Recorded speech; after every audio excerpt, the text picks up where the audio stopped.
Stillman and Company, 102.5, 106.3 The Game, streaming live on Twitter, Twitch, YouTube, and Facebook live from the Hiller Plumbing, Heating, Cooling, and Electrical Studios on a Fireball Hot Take Friday. David is in for Ian. Hello, David. What's going on? Everything is great. Everything's great, except for this. I want to start on this story today, which I was all excited to talk about the Titans and the Texans and the game and everything else. I just went on Houston radio, by the way, 30 minutes ago. And they were asking me about the Titans, and they were like, is this going to be a multi-year rebuild with the Titans? Is this going to be, the kind of, and I was like, multi-year rebuild? I'm like, this is the NFL. Those don't exist. Like, you don't get hey, ask David Culley if you get a multi-year rebuild in the NFL. No, the Titans are supposed to be good next season, and if they're not, people are going to get in trouble. But then I saw this, and all I've been thinking about all day, in all seriousness, and I even brought this up yesterday, but I've been thinking about if the Titans had not staged a miraculous comeback, led in large part by their rookie quarterback, who as early as earlier in the game, at the beginning of the end of the first half, they were not letting throw the football. They were babying. They were handcuffing. They were, no, we're not going to let you throw the ball here, Junior. We're going to run it 3 times punt so that we don't have a turnover. And so once they stop babying the quarterback, all of a sudden he leads them down for 2 touchdowns and a 2-point conversion. They end up winning the game.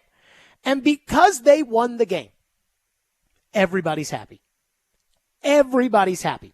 I haven't heard anybody complain about Mike Vrabel in terms of we need to fire Vrabel or I can't take Vrabel's arrogance and his smugness and hadn't heard any of that this week.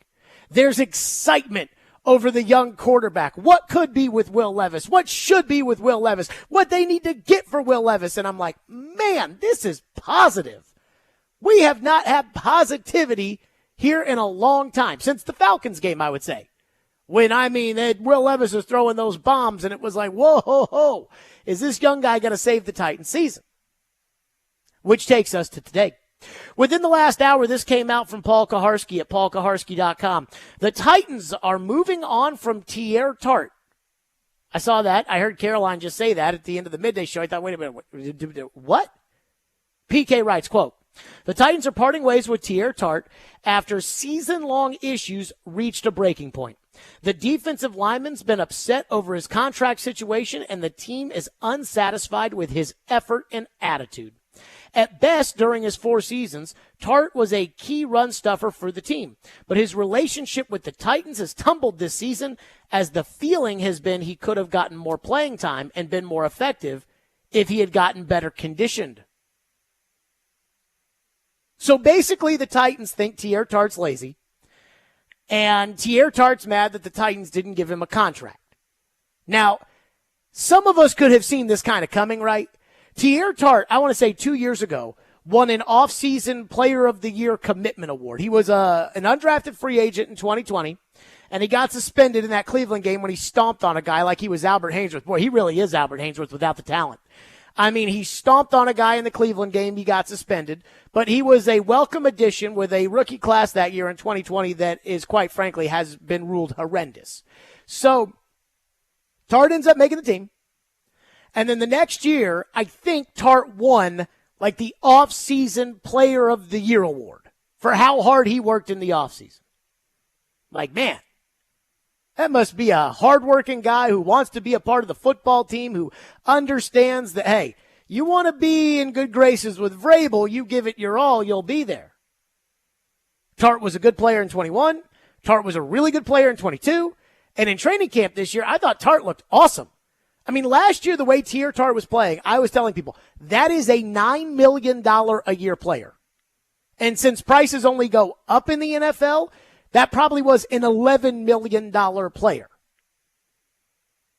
Tierre Tart got tendered just like Aaron Brewer did with a second-round tender, which meant a $4.3 million salary for a restricted free agent, which Tart didn't like.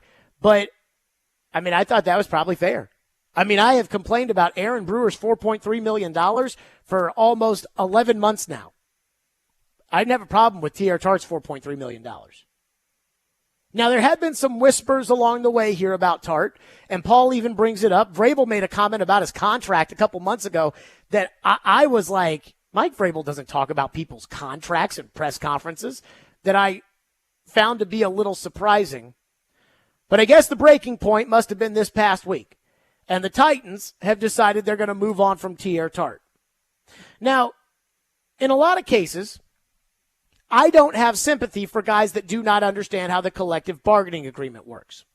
I also know Tierre Tart has been thinking about getting paid for a long time, since at the beginning of the year, Tierre Tart switched agents to Drew Rosenhaus. And so when a guy doesn't understand how the NFL works, like Saquon Barkley, and he tries to get into these negotiations with the team, and the team has all the leverage, Jonathan Taylor's an example of this, I always roll my eyes and think to myself, dude, this is the agreement that your union signed on with the owners. Sorry about it, but this is how it works. If you're Tierre Tart, you want to get paid, well, go out there and play well. It's like Deion Sanders says, you play good, they pay good. Tierre Tart, if he had a good season, defensive tackles are valued across the league. Even run-stuffing nose tackles like Tart. If he plays well this season, he's going to go out into free agency, and he's going to get north of $10 million a year. But apparently he didn't have the right attitude. And this is where I get mad about it, because I don't care about Tierre Tart. I think the season's over, and I don't know if it sounds like the Titans wouldn't have brought him back anyways. But here's my problem with Tierre Tart, and maybe my problem with the Titans too. My problem with this scenario is I know Tierre Tart can work hard because he worked hard in the past. Off-season player of the year. I've seen Tart in 21 and 22, and he was a vital part of that defensive front, which was really good. And Vrabel can't get through to him this year? Like, part of the job of being coach, especially a coach like Vrabel, who is a former player, who whenever anybody talks about him as what makes him such a great coach, the Titans would be morons to fire Mike Vrabel, is always how well he connects with the players, right? He's a former player. He knows. And he couldn't get Tierre Tart to play hard this year? And I'm supposed to think this is a Tierre Tart problem? This isn't a Tennessee Titan problem? So what's the deal with Christian Fulton and his contract, where early in the season Christian Fulton kept looking into the backfield as opposed to covering his man? Mike Vrabel can't get through to him? What about Monty Rice a couple weeks ago? Titans cut Monty Rice, and they say, oh yeah, good riddance. Well, I'm fine if it's an isolated incident. If it's one guy that's supposed to be a contributor, that's supposed to be a big part of your team, and all three of those guys, Fulton, Rice, and Tart, were supposed to be starters coming into the year. It's one thing if you can't get through to one guy. Andy Reid's a pretty good coach, couldn't get through to T.O. Steve Mariucci had some success, couldn't get through to T.O. Bill Parcells, great coach, couldn't get through to T.O. That's a T.O. problem. But when I look at Tierre Tart, and it apparently has gotten so bad that the Titans are basically announcing to the entire NFL, hey, this guy is a lazy piece of crap that we're getting rid of him at the end of the season because we don't want to deal with him anymore. That's not a good look. Just like it's not a good look for Vrabel to go out into a press conference and talk about how David Long's got an injury history, so that when then David Long is looking for a contract, teams are thinking, well, you know, he's got an injury history and his coach didn't even. That's not doing right by the player. So somebody help me understand what's going on. It's one thing if it's some Scarbini rookie free agent that doesn't get the NFL, that just shows up and all of a sudden he doesn't know how to comport himself. It's another thing if it's a guy who's going to be a problem no matter where he goes, like Pac-Man Jones. But again, on this team, this is supposed to be the most unselfish team.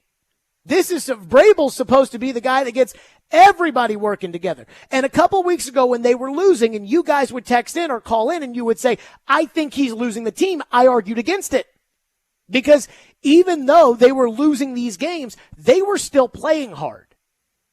They were just doing dumb stuff or they weren't good enough. But it wasn't that they weren't playing hard. And I thought that was actually a check mark for Vrabel. But if it's gotten so bad with Tierre Tart, who has a position coach that Mike Vrabel, in an unprecedented move, let coach a preseason game because the preseason doesn't matter, even though the Titans were clearly underprepared for the start of the regular season. He's got that coach, and he's got Vrabel, and they can't get through to him, even though they've gotten through to him before? Seriously, somebody help me understand this. It's like the Titans cannot live with prosperity. Again, I went on the radio in Houston, and they said to me, they go, Jared, we cannot wrap our heads around any way the Texans win this game on Sunday. I said, guys, let me tell you something about the Titans. When the Titans have games they have no business winning, sometimes they find a way. And they damn sure, especially as of late, when they play games they have no business losing, they also find a way. And yet, at the same time, this week was just so full of positivity. Holiday cheer. Christmas come early. Hope for the quarterback. The receiver playing his just playing his tail off. And now, as is typical Titans, right? They do all their media stuff. Then it comes out that Tierre Tart's not going to be on this football team. Here come the Titans with another problem. And I know. Monty Rice, he's a bad guy, I guess.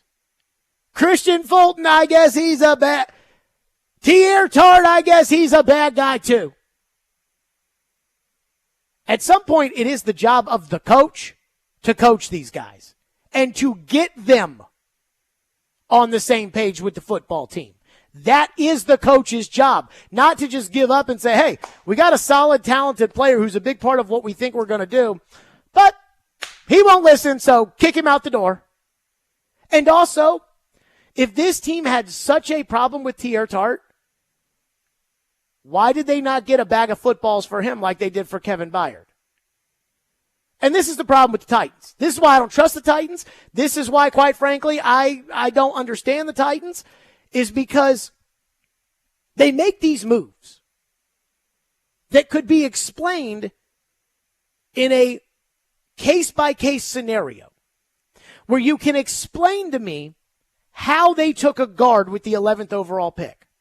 But what you can't do is you can't then extrapolate that decision and place it in the larger context of what the team's trying to do and have it make any sense. If this has been a season-long issue, as Kaharski wrote with Tierre Tart, then again, why was he not traded at the deadline for a 5th-round pick or a 6th-round pick? He's got an expiring contract. Kevin Byard does not have an expiring contract. Why was Tierre Tart not on the block? Doesn't make any sense.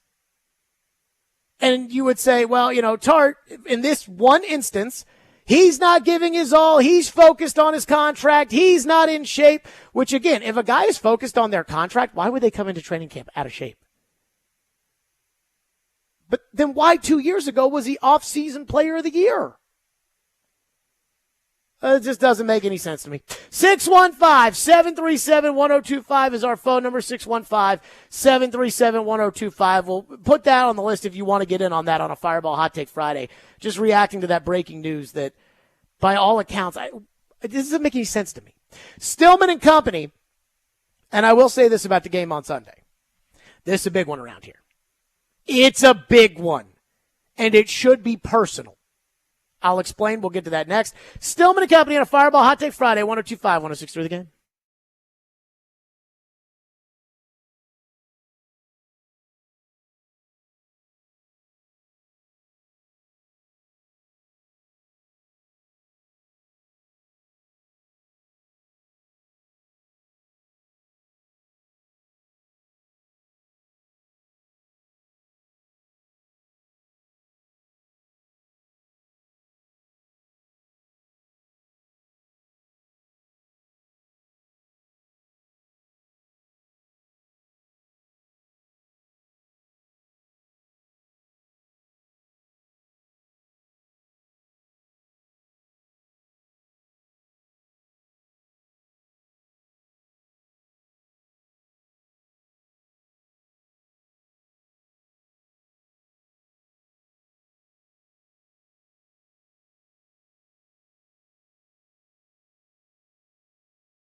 Stillman and Company, Paul Kaharski once again reporting that the Titans are moving on from Tierre Tart, who will be inactive in this game this week.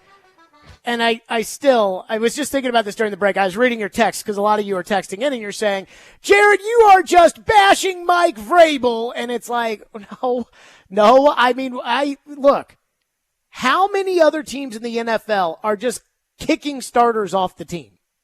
Because in the case of the Titans, Tart is a starter. Now, and when I say starters, I'm talking about they went into the season thinking this guy could start. And they just kick him off the team. That's two. Because they went into camp thinking Monty Rice could be a starting inside backer. And Vrabel can't get through to him. And Vrabel can't get through to Rice. And Vrabel can't get through to Tart. Well, the next time that somebody runs around Jack Gibbons, whose fault's that? And again, Vrabel's biggest strength is supposed to be connecting with the players. Let's get to your phones because I don't want to spend all day talking about this.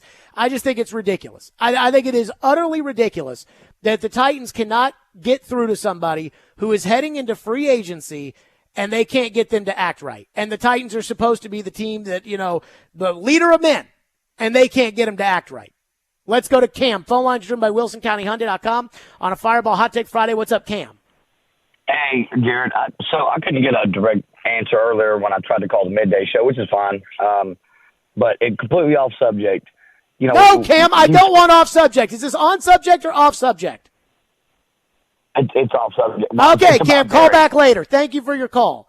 Again, I don't want to talk about this all day, but we will talk about this now. One texter says, none of the following could get through to Tart. Mike Vrabel, Coach Williams, Danico Autry, and Jeff Simmons. This is 100,000% a Tierre Tart problem. So then, what about Monty Rice? What about Christian Fulton? What about those guys? And see, this to me is, I think, a bigger issue here, which is that, boy, Vrabel loves a certain kind of player. And Derrick Henry and Ryan Tannehill are that. Like, they're good players, and I know you guys don't like Henry anymore, but I do. Like, they're good players that say all the right things, if they say anything, all the time, and they don't bother anybody, and they don't ever rock the boat, and they're never in any kind of headline, and they're never, that Vrabel loves it. Harold Landry is a perfect kind of Vrabel guy. But Vrabel also has to be able to get through to the non-Vrabel guys. Vrabel also has to figure out how to get the guys that don't exactly line up with him, how to get them to work. And again, not everybody's savable. I get it. But when you've had a guy in your program for 4 years, that guy should be kind of running on the system with which you've built. That should be a guy you should feel great about. Because if you've been with the guy for 4 years, you should never have to tell him anything. He knows how the system's run. That's the frustrating part here. Texter says nobody is going to be happy when they get fired, but every single Titan seems to love to take to Twitter when they get released. Now, let me say this. Again, the question I asked on the Tart front was, how many teams have starters that they just kick out of there in the middle of the year? And in some cases, it's because the guy's no good. But in most cases, I'm talking about how many teams have a starting caliber player that just in the middle of the season, they kick them off the team, not demote them because they're not playing well, but they kick them off the team because they don't like what they're doing. Now, right now, Louisville basketball is in the worst state it's probably ever been in. They hired a coach in Kenny Payne that they had to hire, and the guy has no clue how to coach basketball. Like, no clue. And he gets up there after every game they lose and blames the players. Every time. Well, we tell the players what to do, and the players don't do what we tell them to do. That's the job of the coach. The job of the coach is to get the players to do what you need them to do. And if anybody says otherwise, then I'd like to know what their definition of coaching is. And again, it's not like Tart's some bad apple that showed up and was a problem from the beginning. They gave it, again, he's a former off-season player of the year. Like, that's an award Ryan Tannehill wins. I would never expect Ryan Tannehill to get kicked off a team. So, I just, one texter texts in and says, Jared, you loved Vrabel, and you said that he was a great coach. But now, since he told you to grow up, you don't think he's a good coach. First of all, Vrabel did not tell me to grow up. Vrabel told me to think like a man, think like an athlete. Secondly, the reason why Vrabel told me that was because I had been on his ass. I was a humongous proponent of Mike Vrabel. I thought he was the best coach in the NFL. Going into the 2022 season, the year that they won with those 91 players, I thought Mike Vrabel was the best motivator, the best get everybody pulling the rope in the same direction kind of coach. And since then, since A.J. Brown left town, it's been one thing after another that every time makes you look at the Titans, or at least me, and put my head in my hands and say, why are they bringing this special teams coach back? And then everybody says I'm wrong, and then I'm proven to be right. And again, I didn't have the Monty Rice thing. When Monty Rice left the team, we got so many texts that are like, Jared, what do you think about Monty Rice and his tweet? And I was like, I don't care about Monty Rice. Now, I did tell you that Robert Woods tweeted when he got released, and that opened my eyes a little bit because I respected Robert Woods' professionalism as a player on this. And Rice, whatever. But when it's one guy, and then it's another guy, and then it's another guy, it's like, dude, you're the coach. You have to get through to these guys. I mean, it's just, oh, goodness. Texture says, as an employee, you must adjust to the boss, not the boss adjust to you. I can only imagine how hard it is to get across to these current NFL players. Let me say this. If Vrabel can't get through to Will Levis, Vrabel will not be here. I love this all. Hey, the players need to be able to adjust to the coach. Yeah?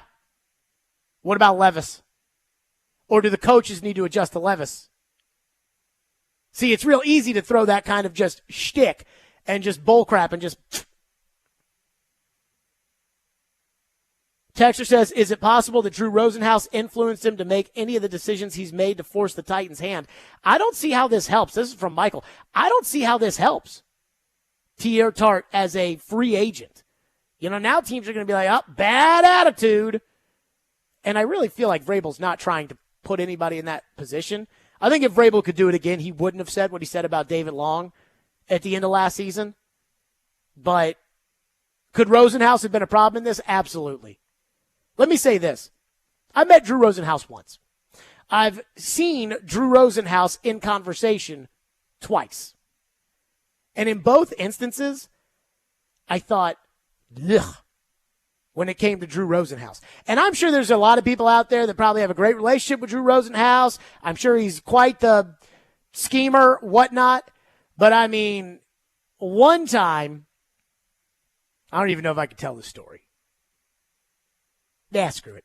One time I was on an elevator at the Combine, and we're at the hotel I was staying at. Rosenhaus was on the elevator going down, and it was Rosenhaus and some team executive, and Rosenhaus pulled out a booklet with the team executive, and it was like a binder, and he was like, hey, any of our guys, you have any questions, you let us know, blah, blah, blah, whatever.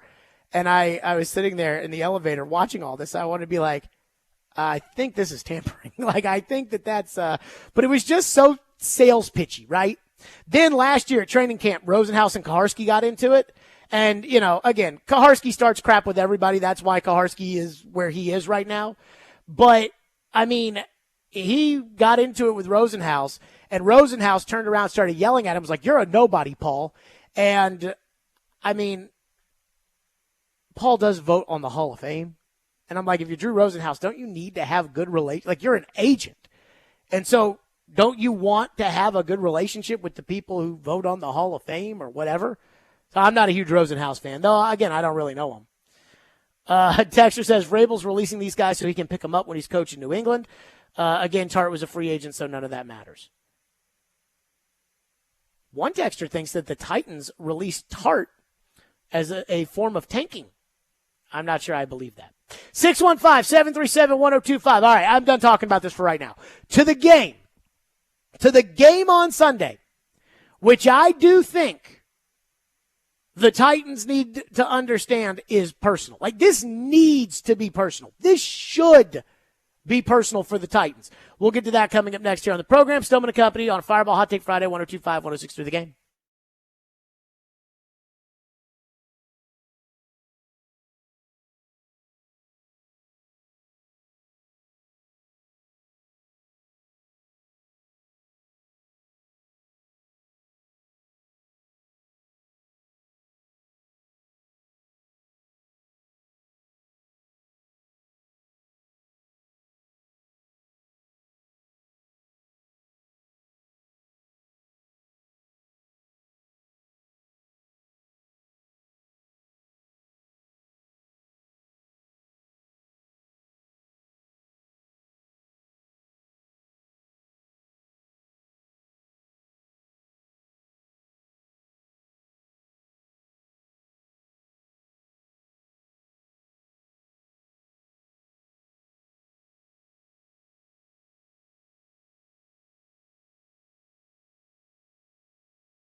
Adams again today made it clear before leaving Houston that the Astrodome is no longer a suitable playing site for his team under any conditions.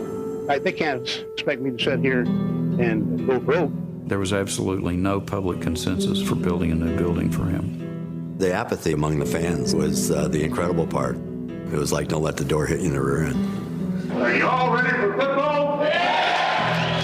In 1995, the Oilers agreed to move to Tennessee. Maybe it didn't have to happen this way.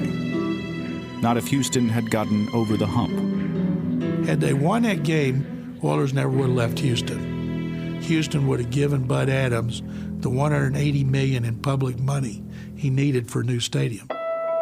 Today, the Astrodome sits unused. Houston ended up building that new stadium a few feet away. It houses the Houston Texans, who themselves have yet to reach the Super Bowl. Most of the ghosts live back across the parking lot. Some are happy memories. Some continue to haunt. We probably got what we deserved. You can't win Super Bowls and you can't play among the elite teams in the NFL when you got coaches punching each other. And if you got enough talent, you can win some games. It'll look good, but are you going to win a world championship? Nope. The old man there at the end of the Houston 93 Football Life documentary, which talked about the dream season gone totally off the rails and why the Texans are now in Houston and the Titans are not. And so this game is uber personal. This one in particular, in the Oilers uniforms. And I hope the Titans understand this because, like last week against Miami, that was a big win. They needed that win, for the fans to be positive this week, and the belief in the quarterback and all the talk is positive. It's about good stuff. It's about, do you have a future franchise quarterback? Well, now we play another game on Sunday, and C.J. Stroud has been officially listed as doubtful. So he is not likely to play. Nico Collins and Tank Dell and Dalton Schultz, who knows? That being said, I don't know about you guys. How many times have you looked at a team and said, oh, I don't think this team can beat the Titans today, and then they go out and beat the Titans? Now, the Titans of 3 years ago, different. They'd win this game. But this Titans team, And here's why this game is so personal.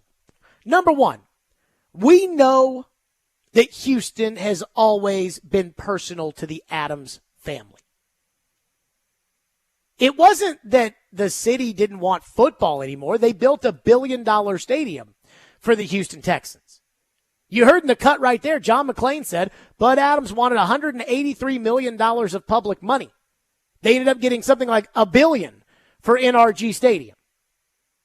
So it's personal. They didn't like Bud Adams, and Bud Adams, who lived there, stuck his middle fingers to them and moved the team here. We're the beneficiary of that squabble. But it has always been personal, whether it's Bud or Bud succession, right? And wearing the Oiler throwbacks only makes it even more personal because, again, the only reason that this team's here is because, well, it was personal. They didn't like Bud Adams. I also think this should be personal for Will Levis because the Texans chose C.J. Stroud over Will Levis. In fact, David, if you could, Dan Graziano, the night after the draft, when the story of the draft's first night was that Will Levis wasn't taken, Dan Graziano said, hey, trust me on this. I know the Texans had the second pick. I know they took C.J. Stroud, but there were people in Houston that wanted to draft Will Levis. There were people in the Houston building that liked Will Levis. They weren't the ones that ultimately made the pick. Yeah. Right? C.J. Stroud won out in their evaluation. Okay. So basically, like, if you're Will Levis, you went into this process and they were debating him or you. This is your first chance to stick a rod up their rear for not drafting you. Now, maybe this will all work out and it'll be like, Stroud becomes John Elway and Levis becomes Dan Marino. But again, I still think that Levis should be incentivized to make the Texans pay for all the angst he felt sitting there in that draft room on that night on national TV being humiliated. The Texans and Stroud should be on the list of people that, hey, if I'm going to go show them, which I'm sure he thought, right? Like, I'm sure he sat there and thought, I'm going to show them. They all these teams passed on me. Tampa, Atlanta, Vegas, all you guys passed. I'll show you. Here's your opportunity. And then, do I even need to talk about why this game should be personal for DeAndre Hopkins? Now, it was apparently a squabble between him and Bill O'Brien, and apparently money can mend any fence with DeAndre because he was willing to go back to New England. But ultimately, it was the owner and the team chaplain, apparently, that reported to the owner that had to sign off on Bill O'Brien's decision to trade him to the Arizona Cardinals. So the owners take this game personally. The quarterback should take this game personally. And the star wide receiver, who has been working perfectly with the young quarterback, should take this game personally. In fact, I remember when DeAndre had his press conference on the eve of training camp where they announced the DeAndre signing and made it official, and he had a press conference. And I remember DeAndre getting up there at the podium being asked about how he doesn't practice, which, by the way, is something I have not noticed here at all. I haven't heard anybody talk about it. I haven't seen people say, oh, yeah, no, DeAndre's on the injury report, but trust me, it's just a maintenance day for DeAndre. Nobody talks about it. But it was a big deal when it came to signing DeAndre, which was, oh, DeAndre doesn't like to practice. And DeAndre at the podium said something along the lines of, I think that might have been a little overblown. Like, I think that might have been just maybe a little too much over there. So this one's personal now. And I don't think that the whole city of Houston and the Houstonians and everything else whining about how the Oilers should, like the Titans, shouldn't wear Oilers jerseys, which is ridiculous. I mean, I think that adds a layer to the probably angst between the two sides. And if you don't think this is personal for ownership, just know that 4 games into Mike Mularkey's tenure, the Titans went on the road to Houston. Brett Kern hit a bad punt. Will Fuller returned it, I think, for a touchdown.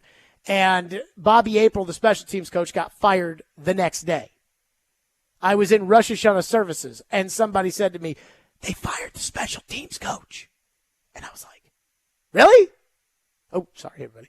Didn't know I should be saying that one way or another. But they fired him. I mean, this is a Ken Wisenhunt's last game on the road at Houston. Boom, out of there. 615-737-1025 is our phone number. We'll get back to your phones. 615-737-1025. Plus, when it comes to the Oilers, and it comes to the Titans, and it comes to the Texans, the stupidest thing I have ever heard, ever, I couldn't believe it. We'll get to that next. Stillman and Company right here on 102.5, 106.3 The Game. Let's talk about Hiller Plumbing, Heating, Cooling, and Electrical. Those are my guys. Hiller takes great care of my home, and I promise you this holiday season they can do the exact same for you. Plus, Hiller is giving away cash for the holidays with select purchases. Hiller wants to make sure that every child experiences the joy of Christmas this year, so they're donating $50 in toys to Toys for Tots with every tankless water heater purchase. And they're giving away a $250 Visa gift card with each unit. Get a $500 Visa gift card when you buy select new HVAC systems, or get a $500 Visa gift card with the purchase of any new whole home generator. All of these purchases have great financing options with low monthly payments. That's right. These deals are only available until the end of the year, so schedule today at happyhiller.com.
You probably wear a Bum Phillips-style cowboy hat on. I don't know. I probably got caught up in the moment. You voted in favor. You voted. How about I just wear one to the game? Will you do that? I'll wear one to the game on that little walk-up where Teron takes all the pictures. You already have one picked out? No, I don't. No, I need Shopping one. spree?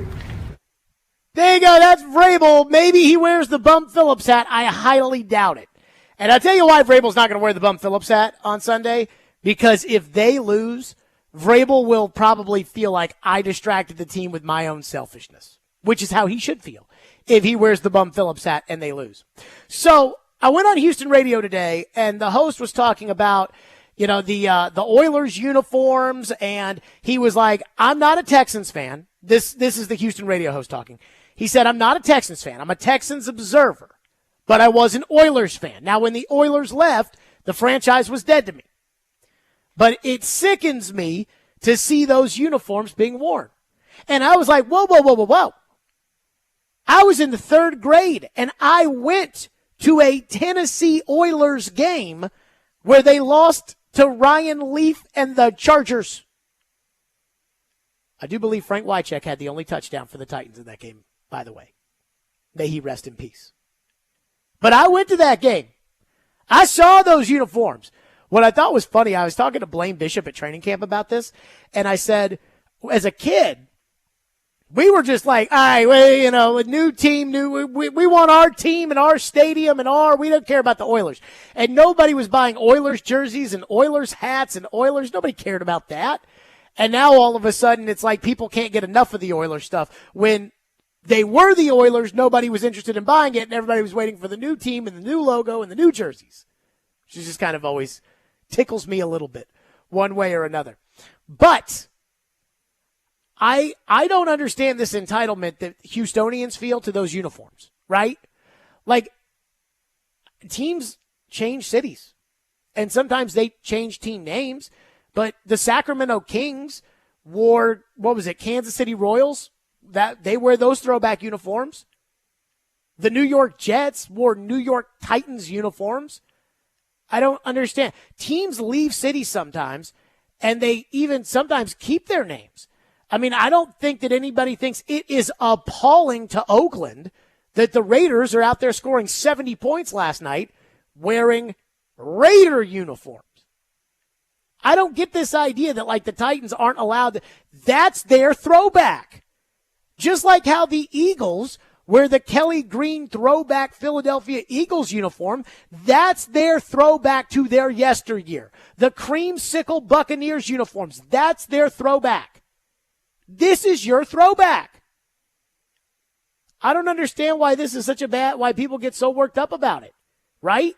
Like when the Braves would go to Milwaukee and they'd wear like the Hank Aaron throwback uniforms, those were the Milwaukee Braves uniforms. You're not going to put the Brewers in the Braves uniforms. Crazy talk. Texture says, who cares what Houston thinks? I mean, look, social media seems to care about this. So I really don't care about the uniforms and things like that. I mean, I do think they look cool. I was kind of weirded out how the Falcons wore black in the last time that they played, because normally it's team wears a color and then the other team wears white.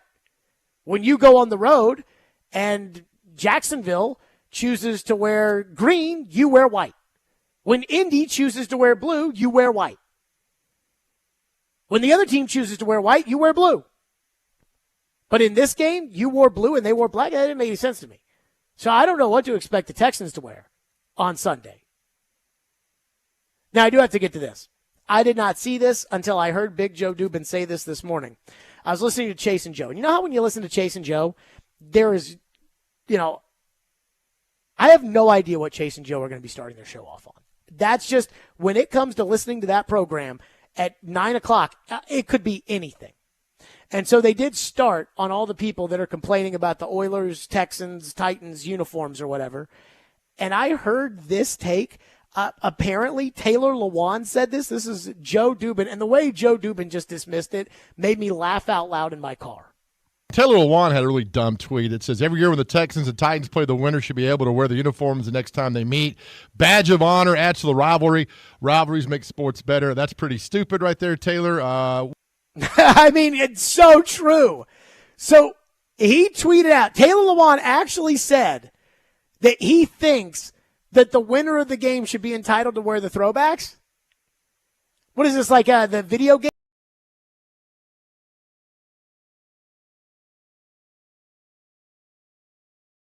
Like these Oiler uniforms, which are cool uniforms. Like, I don't think they're the best uniforms in the world. I don't think they're the top throwbacks in the NFL. I mean, when I see them wear the Oiler uniforms, I think about the Tennessee Oilers, which, by the way, I think the Tennessee Oilers wore white at home and they didn't wear the light blue. But Taylor Lewan actually had a thought that was, hey, what if it was a winner-take-all for these uniforms? What? Where do some of you people come up with this stuff is beyond me. 615-737-1025. Texter says, why don't you ask the Texans what their throwback theme is? They're a newer team. Hey, first of all, and I know the Texans uniforms are very, very similar to the ones they wear now. I think the Texans uniforms are awesome. And I'm going to tell you which uniforms I think are. The red uniforms they wear, I think those babies are straight fire. And I wish the Titans they sell them at the pro shop. They've never worn them in a game. I don't even think they're like an official jersey the team could ever wear. But the Titans have these like red uniforms that look freaking sick. And I would do anything. In order for the Titans to wear them. I would be nice to the Titans. An entire week of sunshine pumping. And the Titans can pick which week during the year it would be. Of next year, I will turn into North Korean Titans talk for 1 week of the season next year, any week you pick. They could lose a game 80-0. They could be what the Chargers were last night. Save it in their back pocket that if they decide to wear the red alternate uniforms that they sell in the gift shop that I don't think they even make for the players, if they were to get those approved by the league and wear them in a game, I would give the Titans 1 whole week of pro Titan, no matter what, sunshine pumping, tush kissing radio. Because I think those uniforms are so freaking sweet. Whew. Texter into the text line says the Taylor Lewan take was said in jest. And it was apparently, it came from Barstool's Pardon My Take first. So Taylor Lewan stole the take? I'm just saying. Texter into the text line says, can the Ravens wear the Browns uniforms? No, but that was a decision that the Ravens made. When they decided to move, they decided not to take the history with them. It was part of a deal with the NFL. And when the Titans moved, they took the history with them, and they made sure everybody knew it. They also were never the Baltimore Browns, right? Like, they were the Tennessee Oilers. I got the CD at the first game. It had Steve McNair's picture on it, and it was, I forget what the Tennessee Oilers, red, white, and blue. Tennessee Oilers going to run all over you. The Tennessee Oilers, here we come. The Tennessee Oilers going to beat you like a drum. What was the other one? There was another line in there that I thought was so funny. I forget. 615-737-1025 here on our program, 615-737-1025. So, I know you guys are all happy with Vrabel because they won on Monday night. And if they lose on Sunday, you'll go back to being mad at Vrabel. But I heard a press conference yesterday that made me think less of Mike Vrabel, even though it wasn't Mike Vrabel's press conference. It also made me feel even more validated in my own opinion. What does that mean? We'll get to that next. Stillman and Company, 102.5-1063 The Game. Let's tell all the fine folks out there, while I have your wonderful attention to make your silly underdog picks for your chance to win weekly prizes. You can play at theGameNashville.com or the 102.5 The Game app. Silly Underdog Picks is presented by Volunteer Hose and Gasket. And be sure to tune into 94.9 The Fan this Sunday for Vandy women's basketball. The Commodores will be home against Lipscomb. Tip-off at 1 o'clock, pregame at 12:45. Coverage is also available on the 94.9 The Fan app and at 949thefan.com.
Stillman and Company, 102.5, 106.3 The Game, streaming live on Twitter, Twitch, YouTube, and Facebook live from the Hiller Plumbing, Heating, Cooling, and Electrical Studios on a Fireball Hot Take Friday.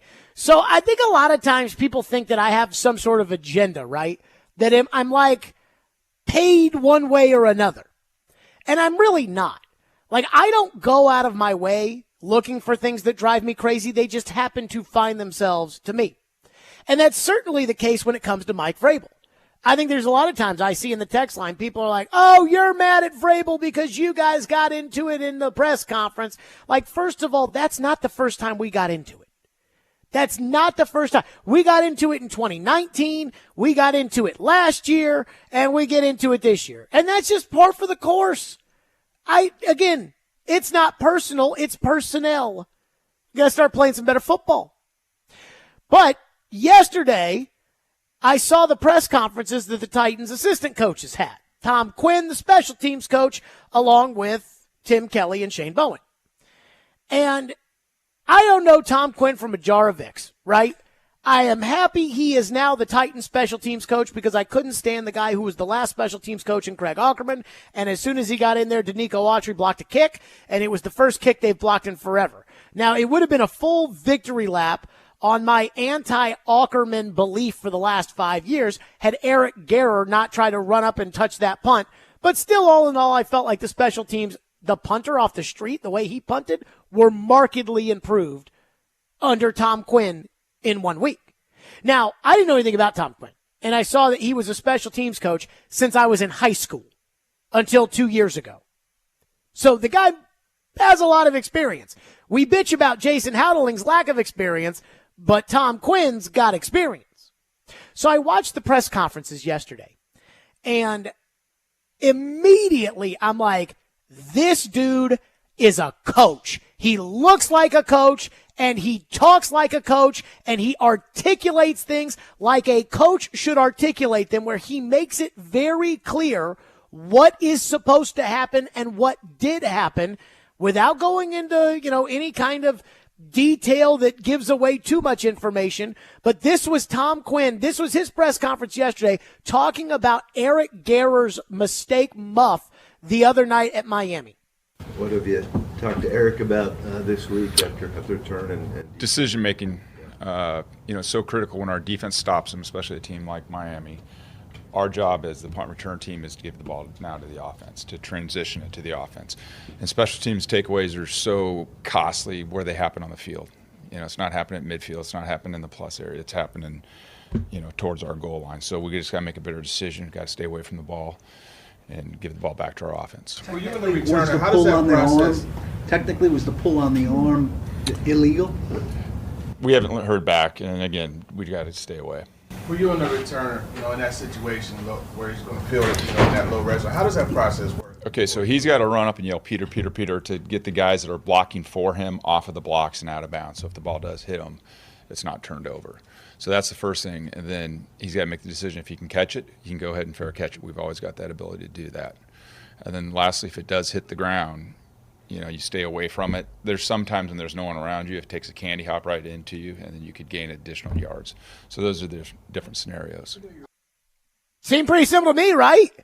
Like, he explained the entire situation. He's telling you, Garrer screwed up. He's telling you that Eric Garrer screwed up. What he did, we don't coach. And we told him, hey, decision making. If the ball bounces and it bounces right into the breadbasket and you've got room to run, that's fine. If not, don't touch it. Don't go near it.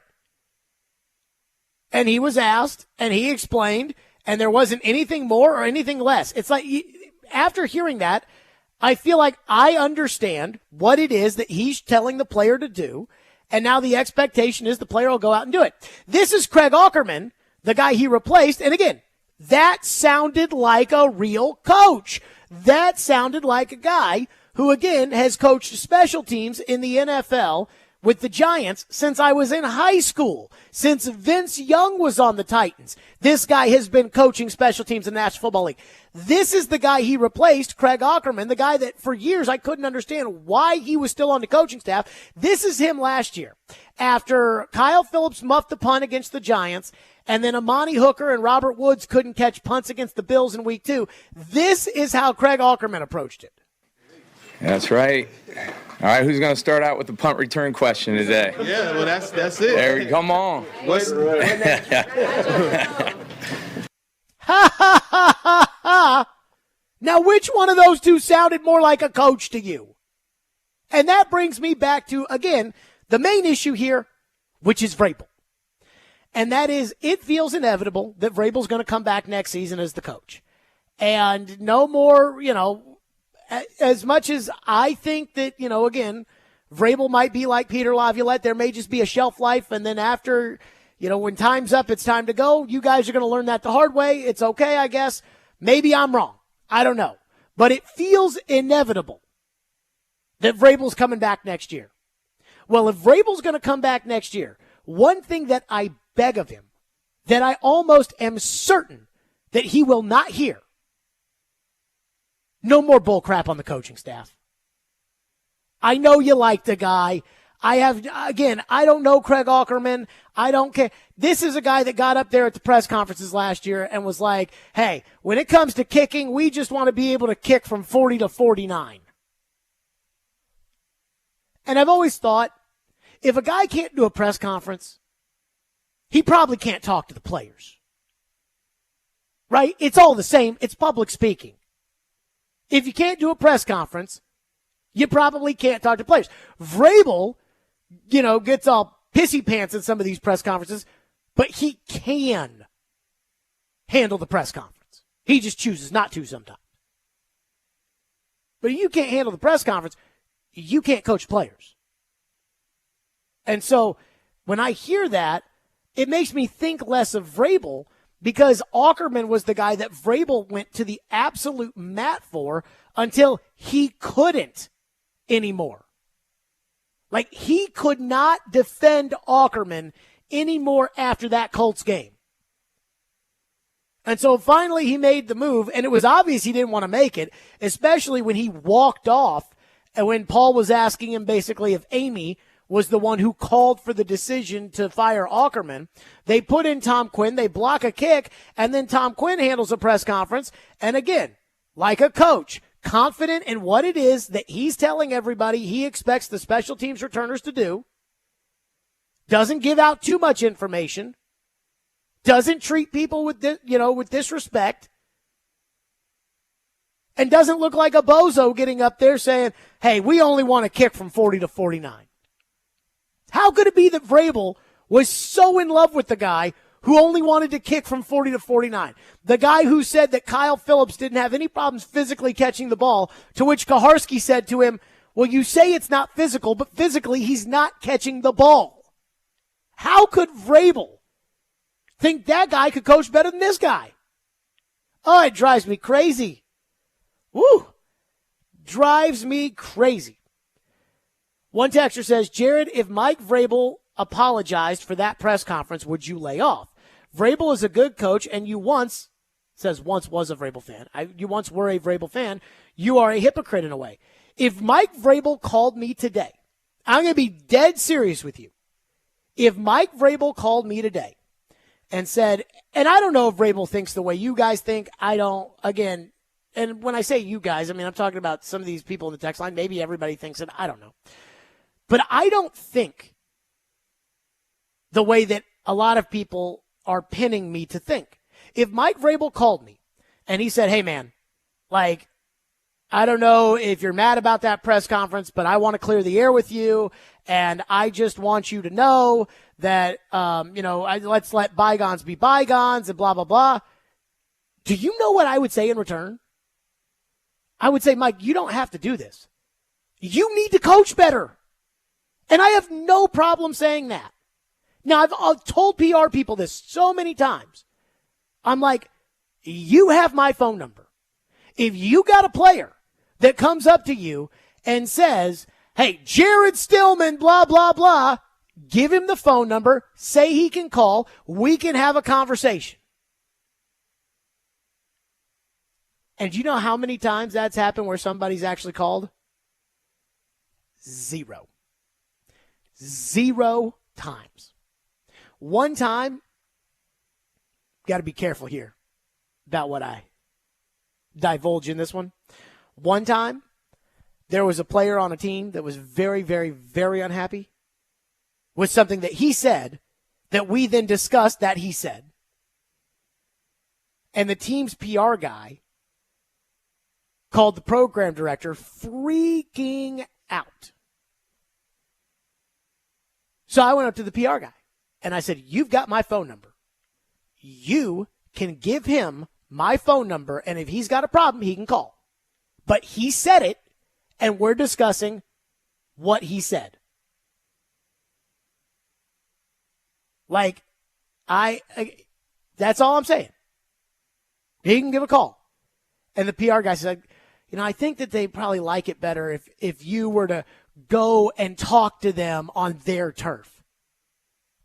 What? I mean, that would be like saying, well, I'm only going to talk to this guy if he calls into the radio show where I have the microphone and I have the button.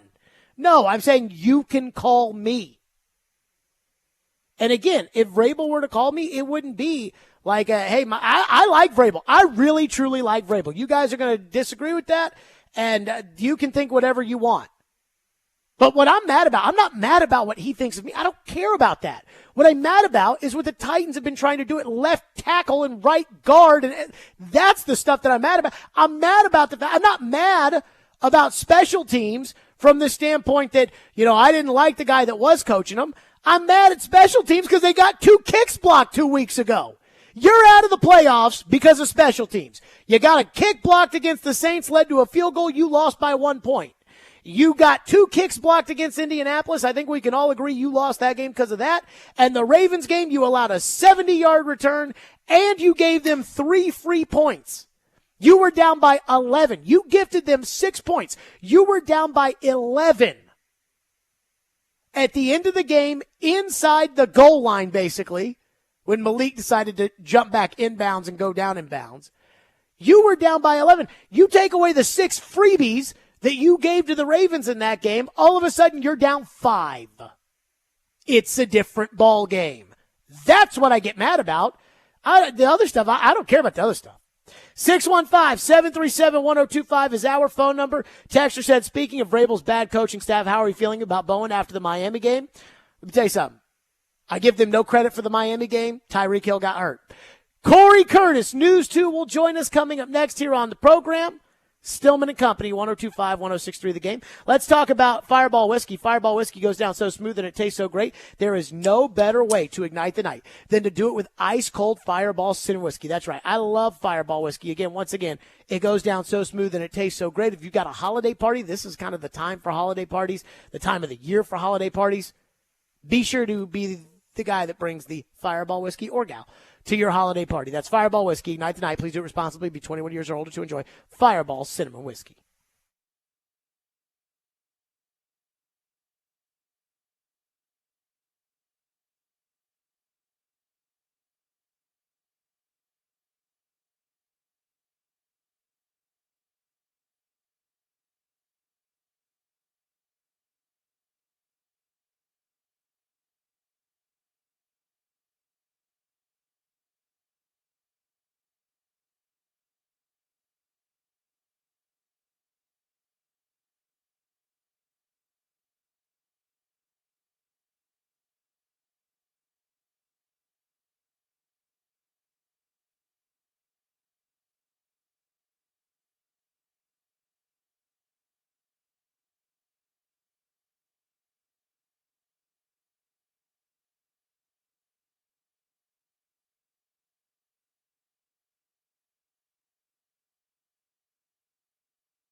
Stillman and Company. Hey, be sure to join me, Chris Sanders, and D. Mace live at Teddy's Tavern this Sunday from 9:30 to 11:30 for our pregame show, the award-winning pregame show, where we'll break down the Week 15 matchup against the Texans and give you the latest before the game.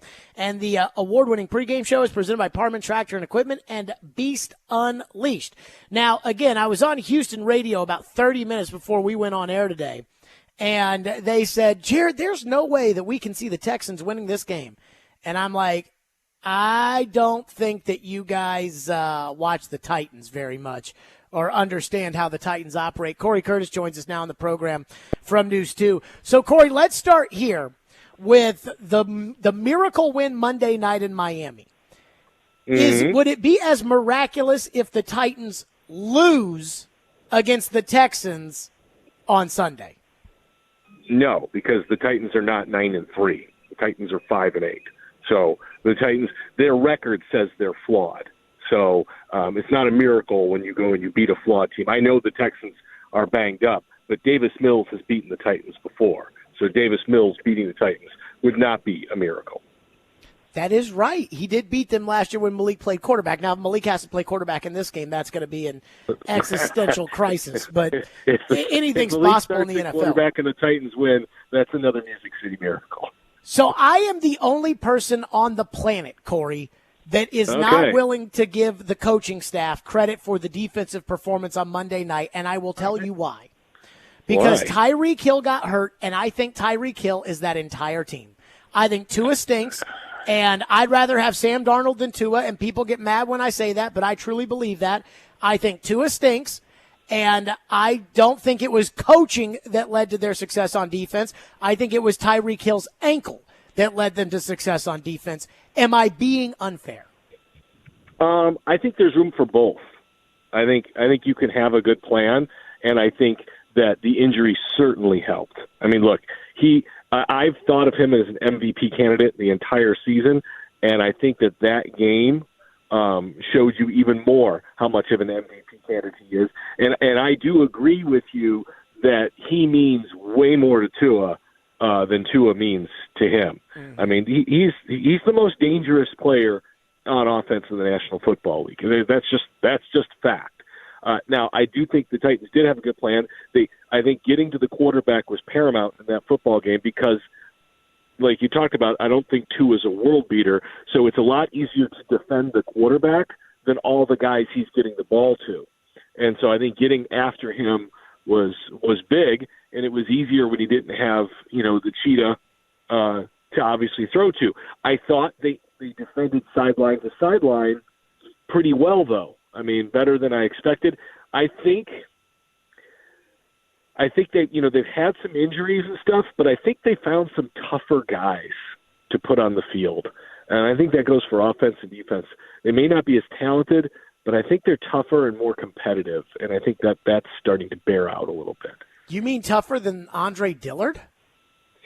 Did you see, it was one of the two last touchdowns. It might have been the pass to Hopkins. The guy came in on the edge on Jalen Duncan and fell down to the ground. And instead of just looking at him, Jalen Duncan ran at him and dove on him as hard as he could. And I was like, that is what this team has been missing. He saw that guy down, and he said, you are not going to be a part of this play. And he just clobbered him while he was down. And I thought that was – I was excited to see that for Jalen Duncan and for the football team. Corey, what do you make of this Tierre Tart situation? PK reporting that the Titans are done with him. They're going to release him. And apparently they tried all year to get through to him. But on one hand, he was too worried about his contract. On another hand, again, according to PK, he was out of shape. This is a guy they haven't had any problems with for 3 years. And now they have a problem with him? That doesn't make any sense to me.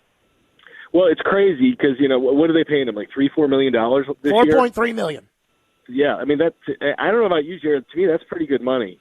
I mean, that's a lot.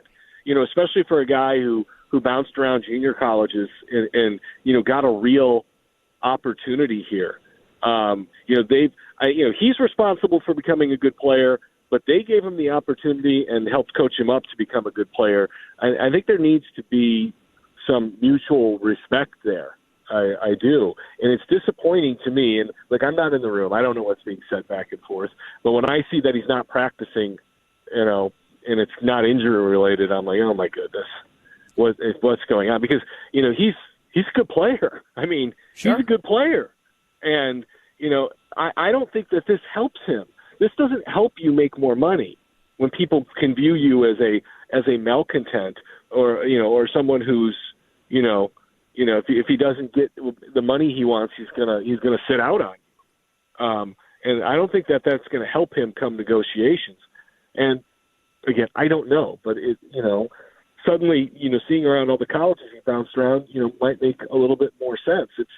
It's disappointing to hear from both fronts because he's too good of a player, and he's been a decent guy to talk to be in this situation. And I don't understand being in week 15 and being here. Finish the season strong, your contract's up, and get paid. And not only that, Corey, but flawed tact. This guy a couple of years ago was the off-season worker of the year. Yeah, he has been a shining example of what this team's been able to do in the undrafted free agent market. I mean, really, really has. And look, I know everybody wants to get paid, and I know he's got a big family, and he's got a big responsibility for taking care of that family. And I don't take that lightly. But like I also said, he's making $4+ million. Yeah, you can take care of a big family on $4.3 million. Yeah, you can, and you're going to get paid next year. I mean, somebody is going to pay him next year. Do you think Vrabel is culpable at all in whatever it is that transpired? We saw, the Monty Rice exit. We saw kind of the drama between him and Fulton this year. Do we think that Vrabel is at all culpable in this? Because I kind of do.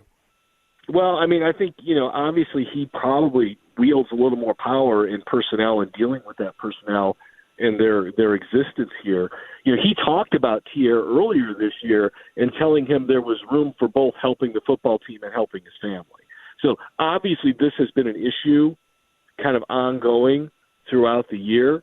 And, he's talked about trying to reach him, but there's been some kind of disconnect. And, I don't want to speculate on that because I just don't know.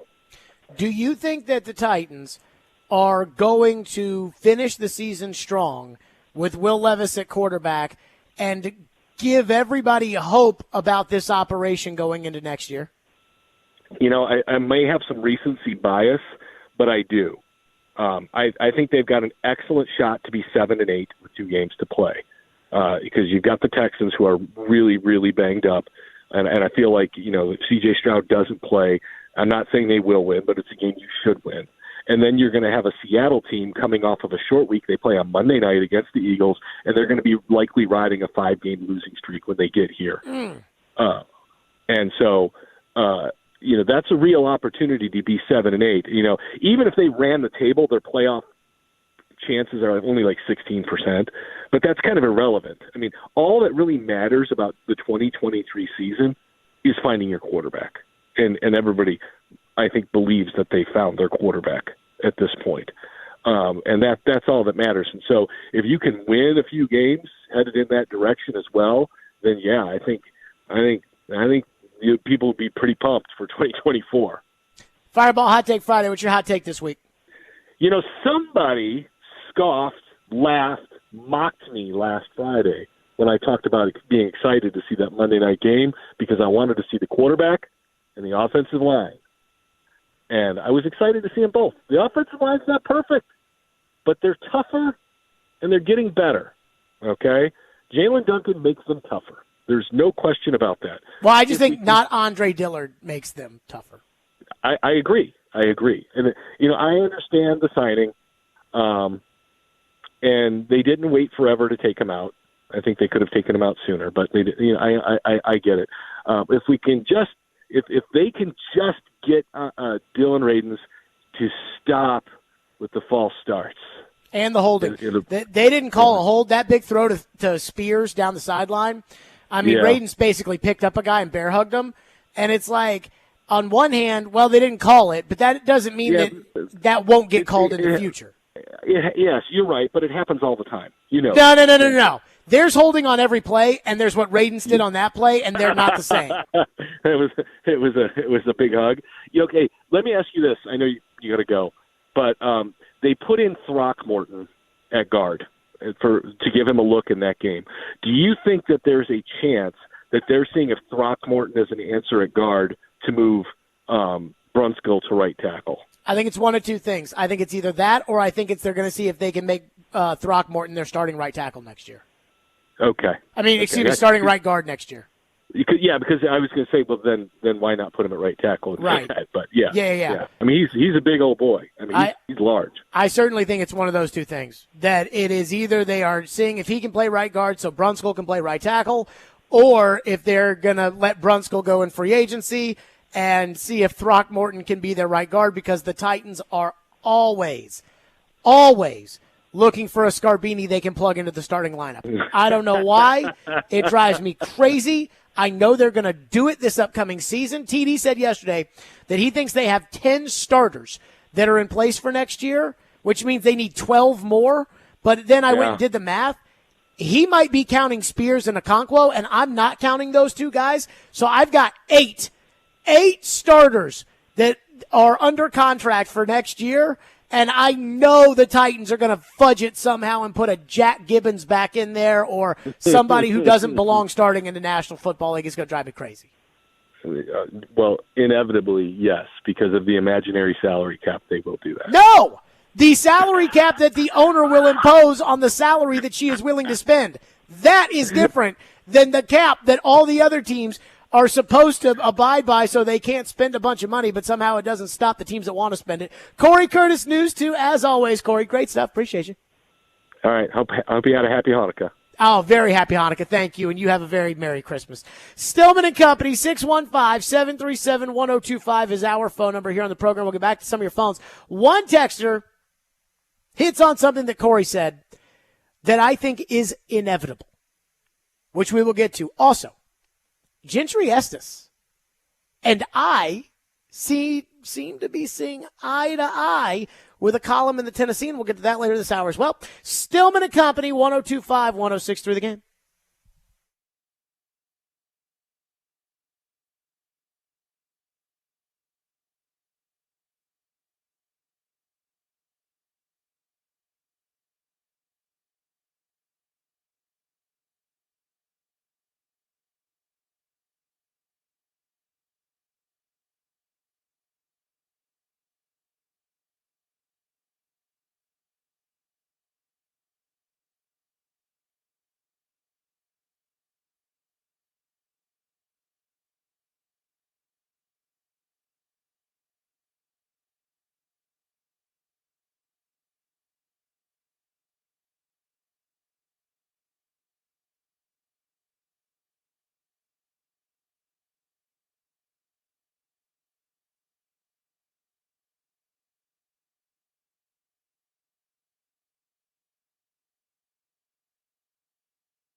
Mike's a genius again.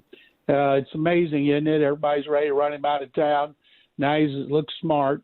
And I thought they'd get blown out by the Dolphins. Miami's really good at home. I was watching their game and trying to keep up with the other one a little bit because of Tommy DeVito and his agent. But I thought at the end when they fumbled the punt, and then when the bad pitch from Levis to Henry, I thought, okay, that's over. It's just a matter of will the Dolphins score again. And it was one of the most miraculous comebacks I've seen. Everything the Titans needed to do right, they did. Everything the Dolphins needed to do wrong, they did. It was a huge victory. That'll do so much for your confidence, and especially going up in this game against the Texans, who just were shellacked by the Jets 30-6 in the worst game of the season. And so I thought it was. I'm happy for Vrabel.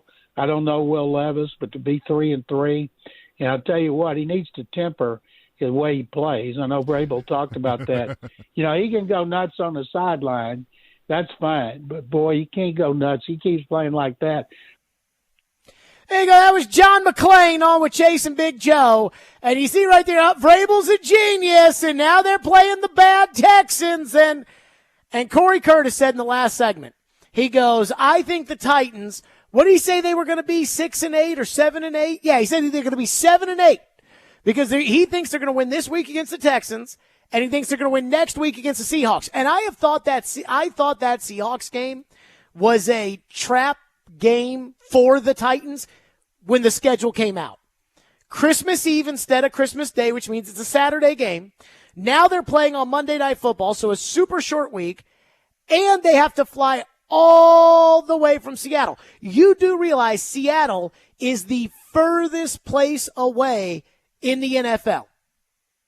Like, they got to fly all the way on a short week, and then they got to play the Titans. And I agree with Corey. Again, I don't want to give away my pick for six-pack picks later, but I agree with Corey that I think it's probably somewhat likely that the Titans are going to end up 7-8, which is actually good because I have a gentleman's wager with somebody out there about the Titans winning 7 games or not. But I was actually thinking about this yesterday, which was, they're going to end this season on fire. This game is set up perfectly. They should win this game against the Texans. They win that. Then again, the Seahawks. They've been terrible. They got to fly across the country after playing the Eagles on Monday Night Football. I mean, I don't know. Are they going to fly? Are they playing? I don't know if they're playing in Seattle or in Philadelphia, but Lord, if they have to play in Philly and then fly from Philly to, that'd be crazy. They're probably playing in Seattle. But, I mean, they probably will win that game. Then the Titans are going on the road to Houston. That could be a toss-up game one way or another. But then by that point, the season is practically over anyway. And that last game of the year against Jacksonville, that game might not mean anything. And so the Titans could theoretically win 8 or 9 games. I mean, they really could win 8 games this year and go 8-9. And it reminds me of my childhood. Jared from Spring Hill texts into the text line and says, Corey Curtis is dead on. Fisher Ball 2.0, right on the money. And I thought to myself, that's what we're looking at here. This is going to be a Jeff Fisher-like season. Look, the Titans aren't perfect. And as I've said, I think it's a mess, the way the organization is run. I think it's a total mess. This idea of 2 guys coming together to make decisions as opposed to one guy, having final say while working with other people. It does seem that publicly they're telling everybody everything's good, but then I hear other things and whatnot. So I don't know what to believe anymore about, how people actually feel inside that building. And yet, the young quarterback and the way the schedule is falling like a Plinko chip, this is such a Jeff Fisher season. This is 2006 all over again. In 2006, the Tennessee Titans started the year off 0-5. Bud Adams demanded that they make Vince Young the quarterback, so they did. And all of a sudden, Vince Young carried this team, and they were winning these squeakers with Vince Young at quarterback in incredible Vince Young fashion, the same way they won the game the other night with Levis. And they went on a winning streak at the end of the season. They went from 3-7 to 8-7. They won 5 in a row. Then they played the Patriots the last week of the year. And again, the playoffs had been gone for pretty much the entire month. And if the Titans won against the Patriots in that last game of the year, a game that Mike Vrabel played in, if the Titans beat the Patriots at Nissan Stadium and 8 other things happened, the Titans would have made the playoffs. And the Titans played the Patriots and got their rear ends shellacked 40-23. And I remember my dad walking into my room, again, I was in high school at the time, and saying, hey, Denver, or maybe it was San Francisco just kicked a field goal. So all the 6 things that had to happen in order for the Titans to make the playoffs, 5 of them happened. The 6th being the Titans needed to beat the Patriots didn't happen. But again, Jeff Fisher, midway through that year, that dude was getting fired. And then they reel off all those wins at the end of the year, and it's like, everything's fine. Vince Young's rookie of the year. They found their quarterback of the future. Everything's good. On you go. And I think we were then subject to 4 more years of Jeff Fisher. And again, I'm not calling for Vrabel to be fired. I have not said that. Again, I don't feel good about the status quo, but that's what happens. This team wins at the end of the year, and because change is far more expensive than the status quo, it allows the organization to bank on the status quo. And then Vrabel's coaching staff comes back next year, and it's like, dude, you got lucky in Miami that Tyreek got hurt. You're going to get lucky this week that everybody on the Texans is hurt. It's not. I mean, 2 weeks ago, this was as bad as it could have gotten with the way that Indy game played out. Woo! One texter says 80% of the NFL is Fisher ball. It's called parity. So I think we have to differentiate Fisher ball. Fisher ball is not kicking field goals and winning close games. Well, it could be considered Fisher ball. What we're talking about is how Jeff Fisher would coach himself at the end of every year, right off the hot seat, every time. In fact, when I was at the Colts game, I said to somebody, I go, Jeff Fisher wins this game because this is the kind of game at home against the Colts, neck and neck. Jeff Fisher wins at the end of a season that then leads to a couple more wins. And then again, Jeff Fisher finishes 8-9 this year. Jeff Fisher keeps his job. This is a Jeff Fisher game. And then they lost, and I was like, wow. Vrabel may not even have Jeff Fisher in him. But then they won last week, and that was such a Jeff Fisher win. I mean, where were those kind of come from behind victories early in the season at Indianapolis? Pittsburgh. 615-737-1025 is our phone number. People want to weigh in. 615-737-1025 here on Stillman and Company. We will get to your phones. 12 Days of Christmas is back at Twice Daily. Get ready for 12 days of discounts and freebies, plus contests to win prizes and gift cards too. Download the app and register today. Twice Daily has made-to-order offerings to allow you to get exactly what you want. And be sure to download the Twice Daily app to join their loyalty program to unlock special discount savings and so much more. It pays to be a member with Twice Daily, where you'll earn points and save money with every single visit. Get what you crave at Twice Daily. Made to order sandwiches, bakery, breakfast, lunch, and dinner, fresh items made to go, and more. And if the Titans score, if you're a loyalty member, and the Titans score in the last 2 minutes of either half on Sunday, you get a free half sub in the app on Monday. It's so simple. And with Will Levis throwing the ball the way he's been throwing it, there is a chance that may, in fact, happen. That's right. So be sure to download that Twice Daily app and join that loyalty program today. Twice Daily, fresh all day.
How much do you think that juice is a carryover quality that's healthy for the team?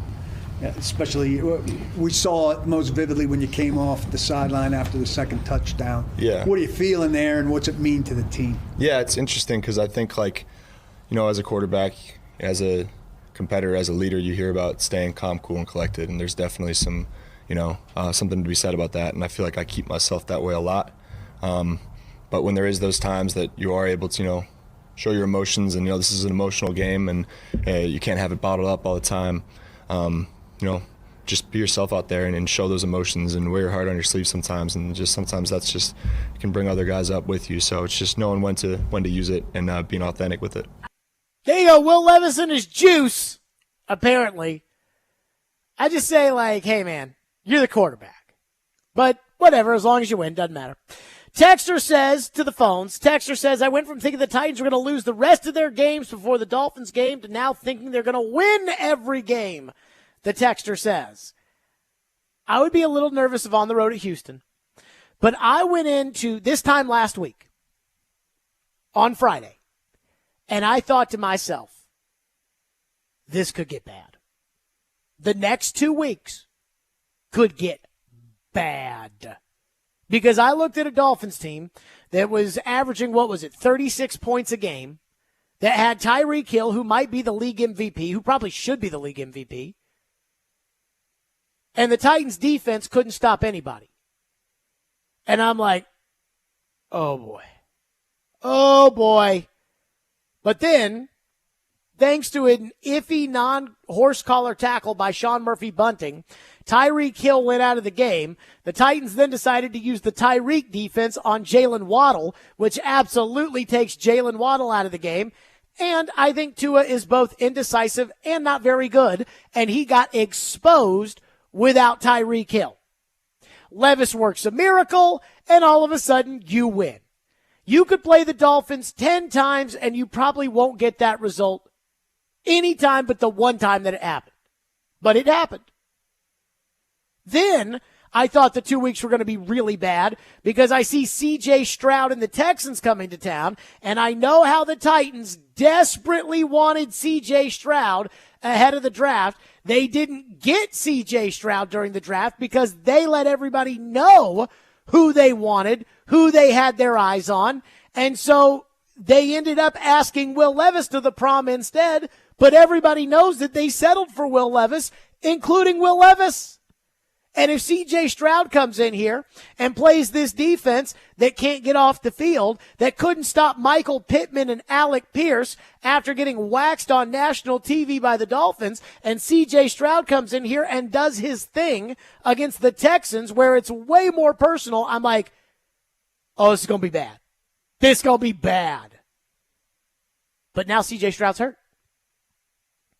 And now it's a preseason crew that the Texans are bringing in here on Sunday. You should win the game on Sunday. You're favored to win the game on Sunday.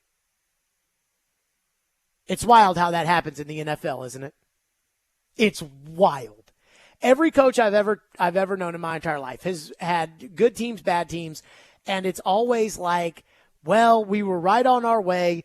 We were 10-3, and then, we were 8-3, and then we lost 6 in a row because our running back broke his thumb and he wasn't the same, and blah, blah, blah. I never hear somebody say, boy, we were really headed in for some deep trouble, and then all of a sudden, boy, Tyreek Hill gets hurt, C.J. Stroud gets hurt, and on we go. But that is what it looks like has happened to the Titans. Again, nobody gets in trouble for anything before they do it, but it does kind of feel like the Titans are going to win on Sunday, and they're going to win 2 in a row, and everybody's going to be happy, especially with the direction of the team, because everybody's going to feel like you got a quarterback. It's crazy to me. Crazy. Woo, unbelievable. Text says, Jared, don't change your mind on the Titans. I'm not sold on Levis or the Titans. Next year will reveal the truth. I haven't changed my mind at all. In fact, I'm fully prepared for them to win this game and have the text line and the phones loaded up on Monday about, hey, you were all over Vrabel. What do you think now? I'm like, the teams you're playing don't have quarterbacks. That's what I'm thinking about right now. And I will not drop this Tua stinks thing. I thought Tua was overrated going into the game. I thought Tua was just kind of like, he's like a starter in the NFL, which, again, is not bad. Like, that's what Tannehill is. That's what Derek Carr is. That's what Jared Goff is. That's what, okay, whatever. Then Tyreek goes down. The guy looks helpless. Against the same defense that Gardner Minshew was throws it 85 yards down the field whenever he wants to. No. Tua sucks. Sorry. Ask yourself this question. I keep using Sam Darnold because I think Sam Darnold's good, and I think Sam Darnold is completely disrespected. You are an alien. You shoot into the planet, and you watch 2 Titans games. You watch Gardner Minshew one week, you watch Tua the next. You would think Gardner Minshew, who did not even play a good game against the Titans, you would think that Gardner Minshew is 800 times better. So what's more likely? That the Titans defense, boy, they really played great that Dolphins game. They had a great plan that could be. Or Tua's been carried by a guy who has literally never been on a bad team. And Tyreek Hill.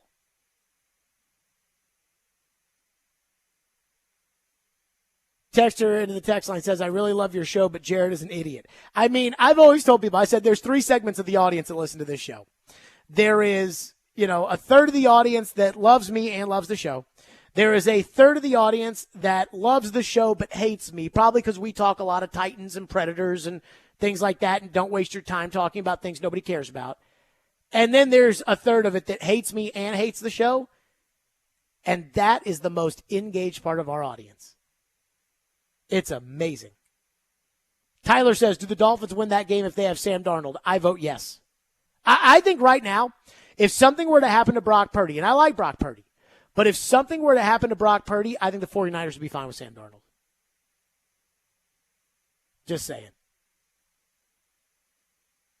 Texture says, Levis is a bunch of things, but he isn't ever cool, calm, or collected.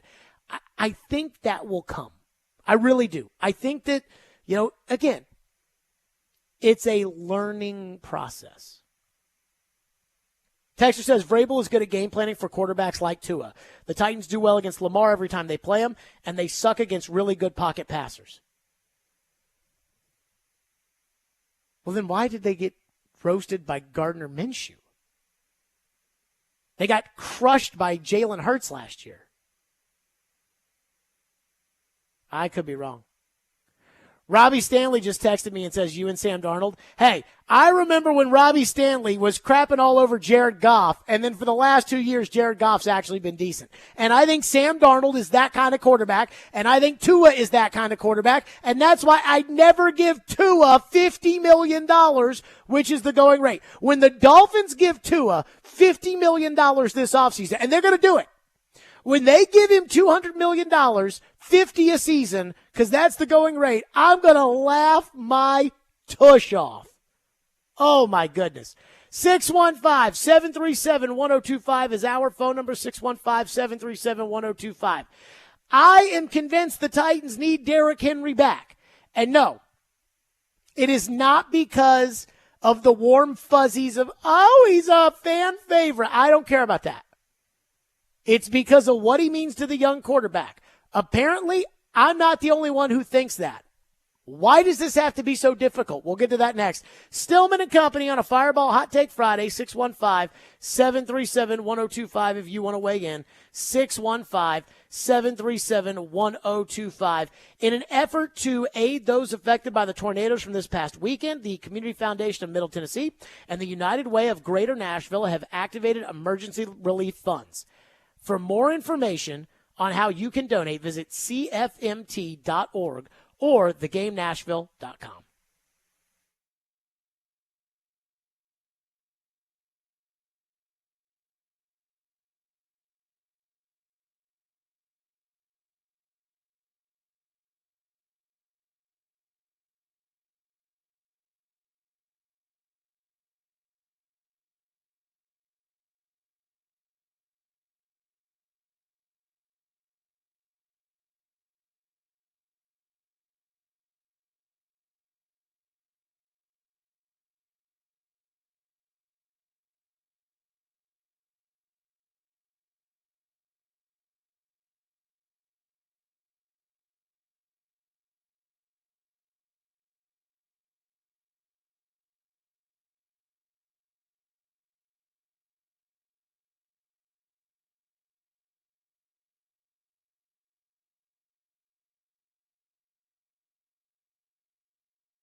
Stone and Company, 102.5, 106.3 The Game, streaming live on Twitter, Twitch, YouTube, and Facebook live from the Hiller Plumbing, Heating, Cooling, and Electrical Studios. So I was on Houston radio earlier today. They asked the question about, are the Titans going to bring back Derrick Henry?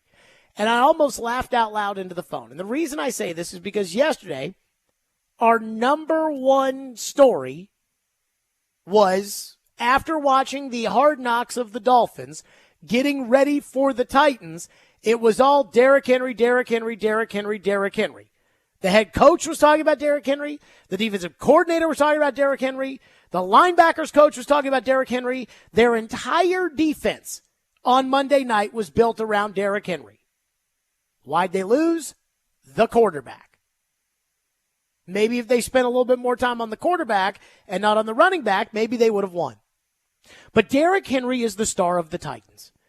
No matter for whatever reason it may be that Derrick Henry's not putting up Derrick Henry-like numbers, Derrick Henry is the star of the Titans. When somebody outside of here thinks Tennessee Titans, it's Derrick Henry.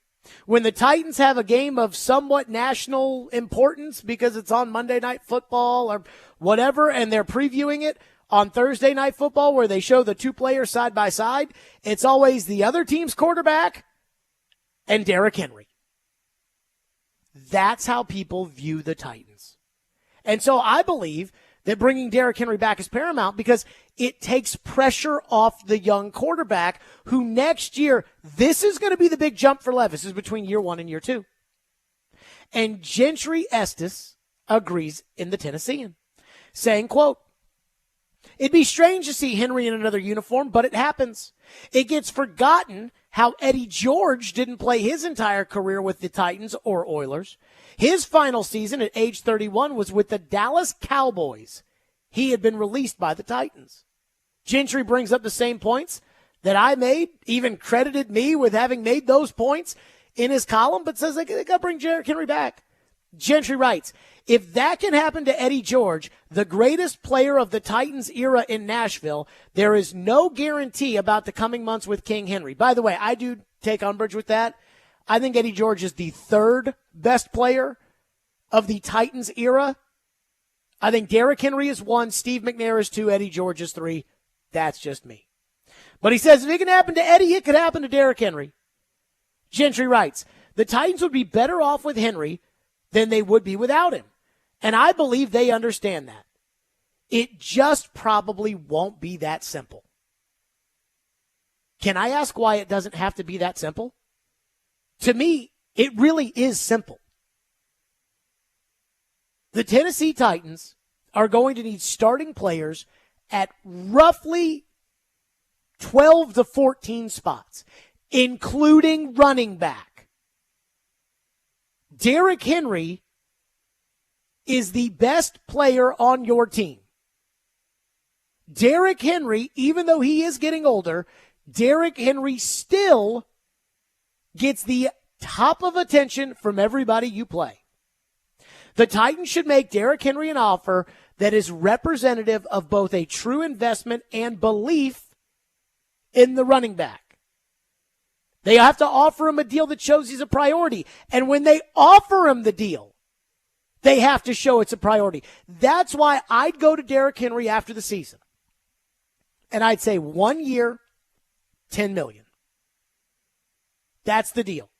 It's less than what you're making now, but it is clearly better than you can get on the open market. What's Derrick Henry going to get on the open market? $6 million? $5 million? Derrick Henry's going to get $10 million from me. And it shows that he's a priority. That I go to him right after the season and I say, "Hey man, $10 million. We want you back. We want you to be Derrick Henry. You're a priority to us. You will have a top running back-ish contract. You'll sign today, have a press conference tomorrow, and we'll see you at training camp." Because that shows the respect that he's a priority. And respect is the most important part of this because the other teams respect Derrick Henry, and it takes the pressure off of Will Levis. Because I want my young players, whether it's Will Levis, whether it's Tajay Spears, whether it's a guy on defense, whether it's somebody I'm going to draft with the 9th overall pick this year, I want them to come in and respect Derrick Henry and do the job just like Derrick Henry. And the last thing that I need, and the last thing they need, is some sort of stupid drama like they got themselves into this past year with Kevin Byard. And what was it really with Kevin Byard? It was over a couple of $1,000,000. The same kind of money you just piss away on Aaron Brewer. That's what you got into an entire crap storm with Kevin Byard over. It was so pointless. If you're going to ask Kevin Byard to take a pay cut, you better be prepared for him to say no. And if he says no, then you have to cut him. That's why you ask for the pay cut. But not this administration. Rookie mistakes around here. You see, the Ravens, an organization that does do things right, the Ravens gave $15 million to Odell Beckham Jr. Odell Beckham is not worth $15 million. DeAndre Hopkins was working out a deal with the Kansas City Chiefs for $3 million when he saw Odell sign for 15 and said, okay, I can't play for 3. Like, that would be disgraceful. It's like DeAndre understands, hey, man, you're an aging veteran, you're expensive, you want to go to a good team, but there's just not a lot of money, and so just work with us here on a 1-year, $3 million deal, and then you'll get your value back up, and Odell just signed for 15. $3 million. And quite frankly, after watching DeAndre this year, that is disrespectful. But the Ravens realized when they paid Odell Beckham all that money, they did that because they wanted to get the Lamar deal done, because they knew it was important to Lamar. And they knew that the most important thing for their team was that they make Lamar happy. If they thought that the Odell contract was hey, we're done at receiver, they wouldn't have used a first-round choice on Zay Flowers. They know that Odell Beckham's not worth $15 million. But they did it because it means more than just what that player does on that field for that money. The Titans need to pay Henry. And they need to show him that, he's still the man around here, because acting like he's still the man around here has a tangible benefit to the development of your young quarterback, which is the single most important thing about your franchise. So when Gentry says it probably won't be that simple in the Tennessean, I ask, why not? Why won't it be that simple? 1 year.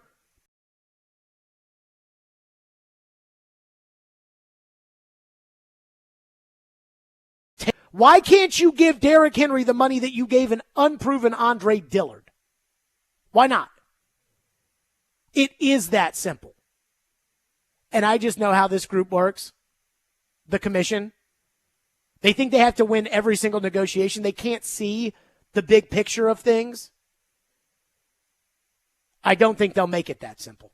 615-737-1025 is our phone number, 615-737-1025. Derek was asked about Will Levis and about what that's meant to him and wanting to re-sign with the Titans. What he had to say, we'll do that next. Stillman and Company, and your phones, of course, 1025-1063 The Game. And let me see, do I need to tell the fine folks anything, David? No, I do not. 615-737-1025, Stillman and Company, 1025-1063 The Game.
Derrick, how excited have you been to see Will's development here the last month or so in real time, the way he's played? I think we're all excited. See him go out there and take charge, make big plays, make big throws, be himself, and take command and go out there and just executing and doing the job very well. Has it given you more thought about being here beyond this season, to be able to play with him? I haven't gotten that aspect of things. I'm just enjoying the season right now, enjoying each and every moment, and taking it day by day. And it's been good to see him grow throughout the season. Derrick Henry says he's not thinking about it. Now, I will just say this. A couple years ago, there was a report that came out that Derrick Henry was looking for a contract extension. And I asked Derrick Henry about the report that he was looking for a contract extension. And what I was thinking was Derrick was going to say, oh, I'm not worried about that. I'm just here to practice and get better. And that's what I thought he was going to say. But again, as I've always told you, you can't answer the question for somebody else. And Derrick Henry looked at me and said, wouldn't you want a promotion at your job? And I was like, well, I mean, I can't get a promotion, but I hear what you're saying. And he was like, right, of course, I want to do something or whatever, blah, blah, blah, and then went back to Derrick talk. So I don't think Derrick, when he says he's not thinking about it, I don't think he's not thinking about it. I think he's thinking about it. I'm just saying. Will texts in. Our phone lines, by the way, are driven by WilsonCountyHunter.com. It says, Jared, please debate D. Mace on bringing Derrick Henry back. D. Mace said point blank today that Henry slows the offense down and makes it clunky and that he is not the back that he once was. So I'm going to agree with the fact that he's not the back that he once was. But I don't know why he's not the back that he once was. You see, a lot of times people have ideas or they, I don't want to say agendas, but they get it in their head that something is that way because I think it, and then it becomes the reason, and they're unwilling to consider the other side. And I'm not saying D. Mace is doing that, though it would not surprise me if D. Mace was in fact doing that, but I'm just not saying he's doing that because I don't know. But I can't determine if the reason why Derrick Henry is not running the ball the way we're used to Derrick Henry running the ball, I could tell you at one hand, yeah, he's approaching 30 years old, and when these dudes hit 30 years old, whether it's Eric Dickerson or Barry Sanders, they're not the same back. But on the other hand, I think, well, the offensive line is complete trash, and there's really not a huge threat of a downfield passing game. So when there's no threat to throw the ball down the field and you can't block, what are you expecting the running back to do? I can't tell you how many times this year I've seen a handoff where I look at Derrick Henry and I'm like, oh boy, he's in trouble in the backfield. And somehow he gets 3 yards. I'm like, that's the best 3-yard run I've ever seen. I turned to my dad before the first play of the game and I said, hand off to Derrick, loss of 1, 2nd and 11. And on cue, David Long Jr. shoots back into the backfield, tackles Derrick for a loss of 1. Is that Derrick's fault? I don't know. Personally, I don't think so, but I don't know. But if D. Mace is saying for sure that it's Derrick's fault, I disagree with that. Because I don't think there's any way to know that it is for sure Derrick's fault or that it is, not Derrick Henry's fault. Texter says, Derrick Henry on the roster really truly matters. Get it done, Rand Carthon. I mean, again, this is what I would say as far as Rand Carthon and Mike Vrabel are concerned. I hope they learned their lesson last year trying to outsmart the market. Like trying to nickel and dime everything. I go back to the Christian Kirk deal in Jacksonville. Everybody thought it was a bad deal at the time that it was signed, and it totally reset the receiver market. But they needed a receiver for Trevor Lawrence, and he was the best one. How do you get the best available receiver to come to your team? You pay him more than anybody else would. Like, does it matter that the Titans gave DeAndre Hopkins $13 million instead of $15 million? The answer is no. But what will happen is they'll be sitting there saying, hey, we shouldn't go to 15 because we can get him for 13. And it's like, or you can pay the 15 and then you just make sure that you have the receiver. Because there's a chance that as, that month-long DeAndre watch was going on, there's a chance that somebody else could have come in and said, you know what? We actually think that we need you. Or somebody could have gotten hurt. Or DeAndre could have said, you know what? It's negligible between them and New England, and I like Belichick, so I'll go there. So I just, again, make Derrick Henry a priority. When I say give him the respect he deserves, I don't mean the respect he deserves as an all-time great member of the franchise. That's not what I'm talking about. I'm talking about the respect that he deserves as a leader of your football team, because that's what you need him to be. And you can't say, hey, this guy's our leader and we lowballed him for $3 million. You can't franchise tag, or you franchise tag him, but you wouldn't do that. You can't transition tag him and say, okay, Derrick, go see if there's another deal out there for you. No. This is a, hey, man, we want you back. We still need you back. Texture says, give Derrick Henry an offensive line, and he is still King Derrick Henry. Again, I don't know that. I think that might be true. I mean, there have been a couple where I'm like, that's one that Derrick Henry usually takes away and just goes crazy on, and he hasn't done that a lot this season, which is at least something that I've noticed.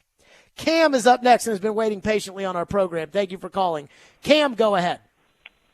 Hey, Jared. So I got 2 parts. Number one, do you think after watching Derrick climb up the ladder and get that ball on Monday night that maybe he should start being, in the like a wheel route or something? No. I mean, he didn't even do that in Alabama. You don't think so? No, I think he did that one time, and I think asking him to do that more than one time will result in you being disappointed that he can't do it a second time. Okay. Second part, this morning I was listening on the morning show. You were talking about Tua, or Rexroad was talking about Tua. What about, you could have literally blew Rexroad out of the water. Number one, Mac Jones was a Heisman candidate, and now look at Mac Jones without all the weapons that were at Alabama. A.J. McCarron, same thing. Alabama, great quarterback, broke all the records, went to the Texans, didn't do a damn thing in the NFL. That's what I got. Yeah, I don't think that where the guy went to college tells us whether or not the player's any good, because look, Floyd told me the reason why a lot of the GMs soured on on Aaron Rodgers, was because Kyle Bowler of the Ravens was a bust, and he was, again, a Cal quarterback under Jeff Tedford. And so that a lot of coaches felt like, oh, yeah, this is like Bowler 2.0. And obviously Aaron Rodgers is not Kyle Bowler.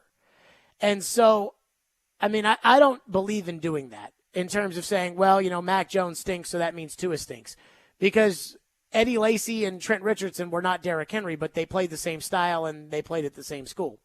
So I don't, that doesn't, just like, again, as far as Jerry Jeudy is concerned, he hasn't really made it. Well, Julio Jones did. So it's not really, I don't think that's a fair comparison. My problem with Tua is that Tua got drafted. Everybody thought Tua was a generational talent. Remember Tank for Tua? Tua came into the national championship game and he threw the touchdown pass to Devontae Smith. And then all of a sudden, everybody thought Tua was a can't-miss generational talent. And then Tua got hurt his last year. And not only did Tua get hurt his last year, but Joe Burrow came out of nowhere and ascended into this all-time great college quarterback. So then it was Tua, major hip surgery, Burrow, unscathed, incredible season. And the Bengals made the right choice by going with Joe Burrow. Then the Dolphins drafted Tua as the number 2 quarterback in the class. Ryan Fitzpatrick started the year as the team's quarterback, and he actually won some games. But as what happens oftentimes when a quarterback is taken high, it's, hey, let's see the young guy, let's see the young guy, let's see the young guy. So even though Fitzpatrick was doing a good job, they benched him in favor of Tua. Then when the Dolphins were much better than they thought they were going to be and they were playing meaningful games at the end of the year, Brian Flores turned around and he benched Tua for Ryan Fitzpatrick. The next year, Tua's the quarterback. Season ends, Flores gets fired, and out of nowhere, we get this collusion of Sean Payton and Tom Brady coming together to try to join forces in Miami. The only problem was Peyton was under contract with the Saints. Brady was under contract with the Bucs. The owner got suspended. He didn't want Tua anymore. The owner got suspended. They hired Mike McDaniel out from San Francisco, and they traded for Tyreek Hill. And then they had a decent enough season last year. The problem was Tua kept getting hurt. So then it was like, well, they had a decent season, but Tua got hurt. And remember, they almost won that playoff game at Buffalo last year with Skylar Thompson as their starting quarterback. That is like you almost winning a playoff game with Malik at quarterback. Tua gets in there this year. Again, second year in the system, second year for Hill, second year for Waddle. All together, they're great. That's because Tyreek Hill is great. Tyreek Hill is going to the Hall of Fame. Tyreek Hill is great. And then the second that Tyreek goes down, Tua looks completely lost. He doesn't have impressive arm strength. His accuracy when his feet are set in the pocket is good. It is not good when his feet have to move at all. He's not big. He doesn't stay healthy. What is there to like about Tua? What is there to like about Tua? And I can't believe this has become an entire thing for an entire week. I've never liked Tua as an NFL quarterback. I was skeptical about Tua coming out because I felt like Tua had the best of everything at Alabama. And he got crushed by Clemson in the championship game, and he got crushed the next year and got hurt. So, I didn't like, at least Joe Burrow had the best of everything and won the national title. Trevor Lawrence had the best of everything and won the national title. I have never liked Tua, and I just thought that Monday cemented it with Tyreek going out of the game and him looking inept against a defense that hasn't stopped anybody this year. 615-737-1025 is our phone number, 615-737-1025. Titans Twitter loves to get mad at me about one very, very fascinating part of this team that they're ready to crown that, look, I'm not even saying is bad, but I'm not ready to judge. And you all are. We'll get to that coming up next here on the program. Let's talk about White Bison, your local coffee shop. That's right. They've got food featuring fresh-made premium breakfast, lunch, and snack options. Grab a cup of cheer. Your favorite holiday flavors are at White Bison. 3 new holiday drinks: mint mocha frappe, holiday cookie ice latte, and a ginger snap latte. Get into the holiday season by gifting $20 in gift cards and get $5 for yourself. Download the app and order ahead. When you download the Twice Daily and White Bison app, you can enroll in the rewards program where you can place orders on the go anytime and automatically earn on every purchase. That's right. White Bison local coffee shop. This is where you want to be. Download the White Bison app and earn rewards. And you can get 1 free coffee every time you buy 7. Part of White Bison's rewards. Buy 7, get 1 free. Again, download the app. It's the Twice Daily and White Bison app. Twice Daily, fresh all day.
that they say this is a great draft class.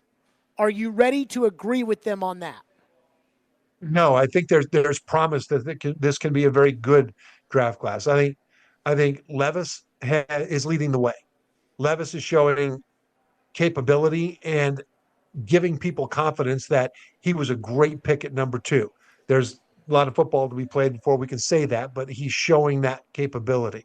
Spears has been a revelation. He has been fantastic at running back. I mean, as a runner, I think he's very good. Again, running behind a pretty bad offensive line. But as a receiver, he's able to compensate in some ways for the bad offensive line, where they can get him the ball as a running back. But instead of having to bust through a defense that's defeating his own line, he's able to get the ball out into space and then be a running back out there. And he's been fantastic at that. I think Skoronski, I still have confidence he's going to be a very, very solid borderline Pro Bowl, if not Pro Bowl guy. He's got the ability. He's shown the ability. I think he's going to be good. Wiley Duncan and those guys are still absolutely out. The jury's out on those guys. We'll see. Trevor Maddich on our show Tuesday. All I ever hear about is how great the Titans draft class is from people on Twitter. Jared, look at this draft class. Rand Carthon is the man. And I hear it every time, and I'm like, whoa. It is too early to get excited.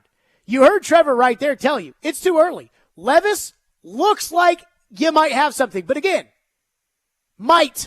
you might have something. I think we're all cautiously optimistic. I think we're all smart enough to know that there's a chance Levis doesn't work out, and it pains us to think that, but right now we're optimistic about it. We're not sold on it, but we're optimistic. And let me say this, Levis makes an entire draft class by himself. If you strike on a franchise quarterback, you can miss on all the other picks, and it does not matter.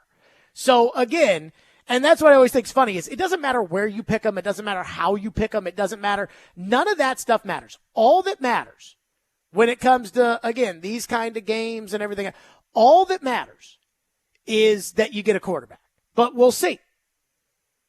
Skoronski, he's like, I've seen some good things. He could develop into maybe a borderline Pro Bowl guy.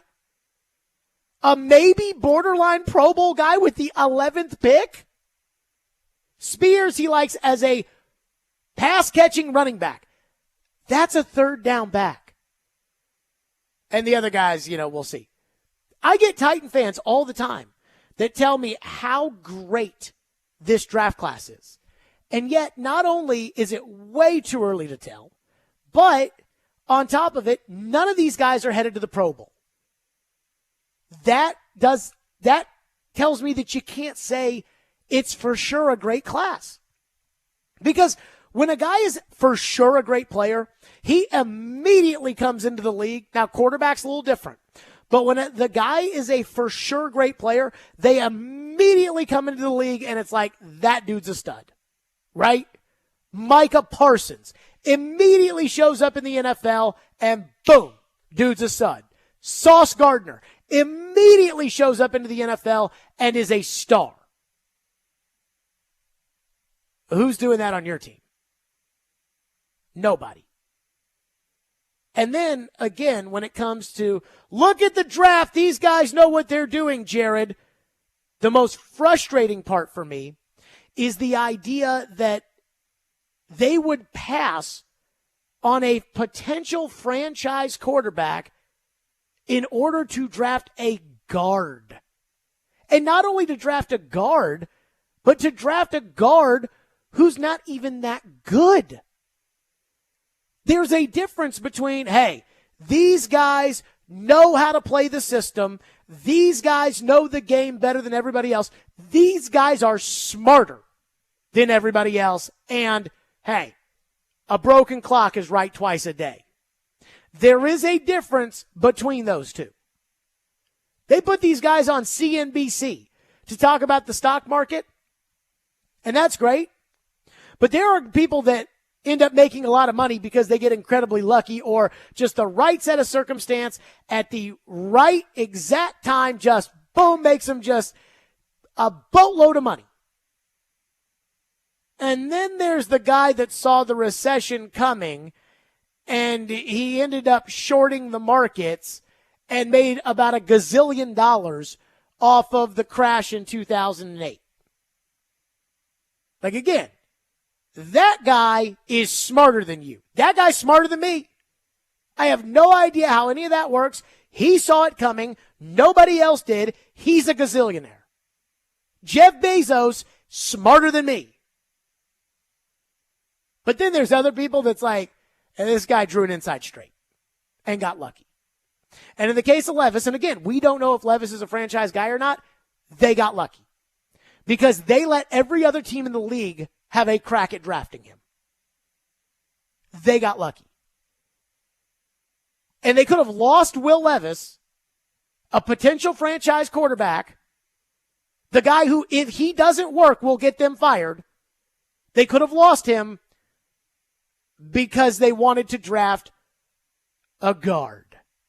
And not only a guard, but a guard who's not even that good.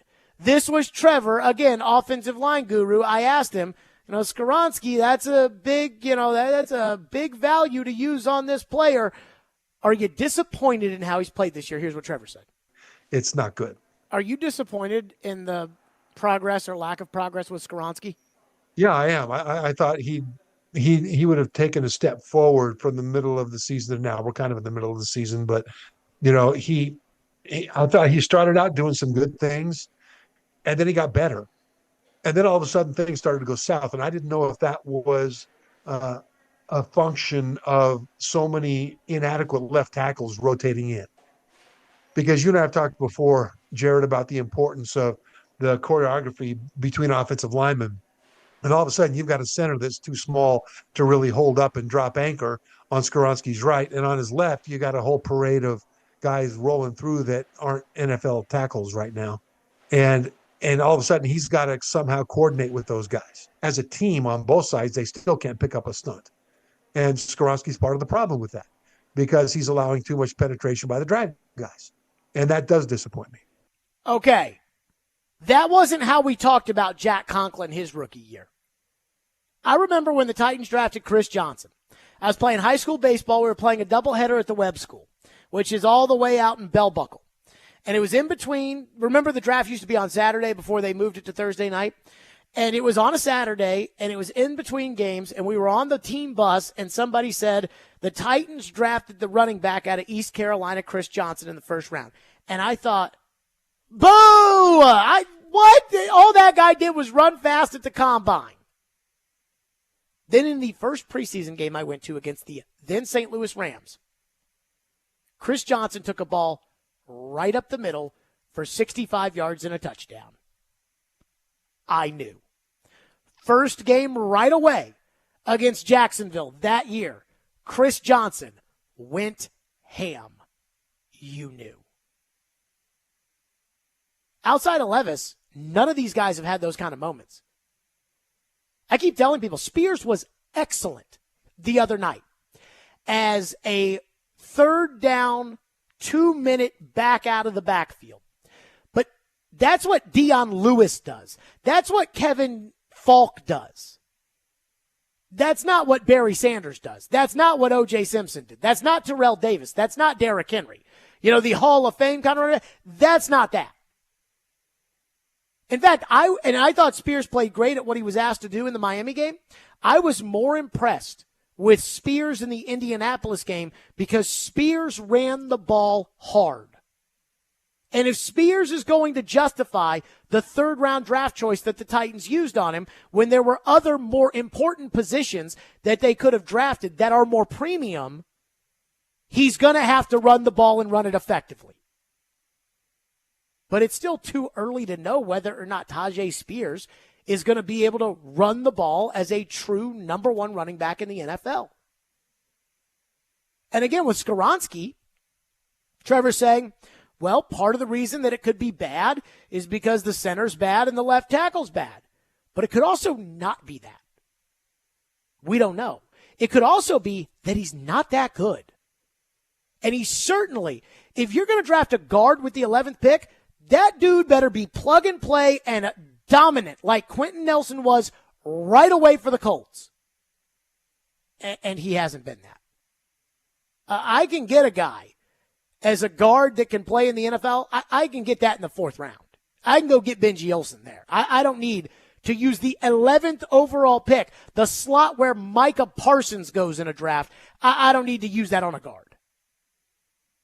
And so the more I think about this draft, the more you guys want it to be true. You guys want to believe that this draft was unbelievable. The more I'm like, 1, it's too early, and 2, I still don't think they're getting the value out of where they use these picks. What would have been a great draft is if Peter Skoronski's going right to the Pro Bowl. Will Levis is on the path that he's on. Levis looks like a great pick when you just keep it to they used a 2nd-round choice and they traded a 3rd next year to get a quarterback. That looks like a good pick. The problem is somebody has to explain to me, which nobody's been able to do, how the Titans, if this is their franchise quarterback, how the Titans could let every other team in the league get a crack at him before they decided to draft him again. They can't explain to me why they took a guard, a guy who they lied to us when they drafted him. And Vrabel was asked, where's he going to play? And Vrabel was like, oh, he's going to play offensive line. He said that was going to be his position, offensive line.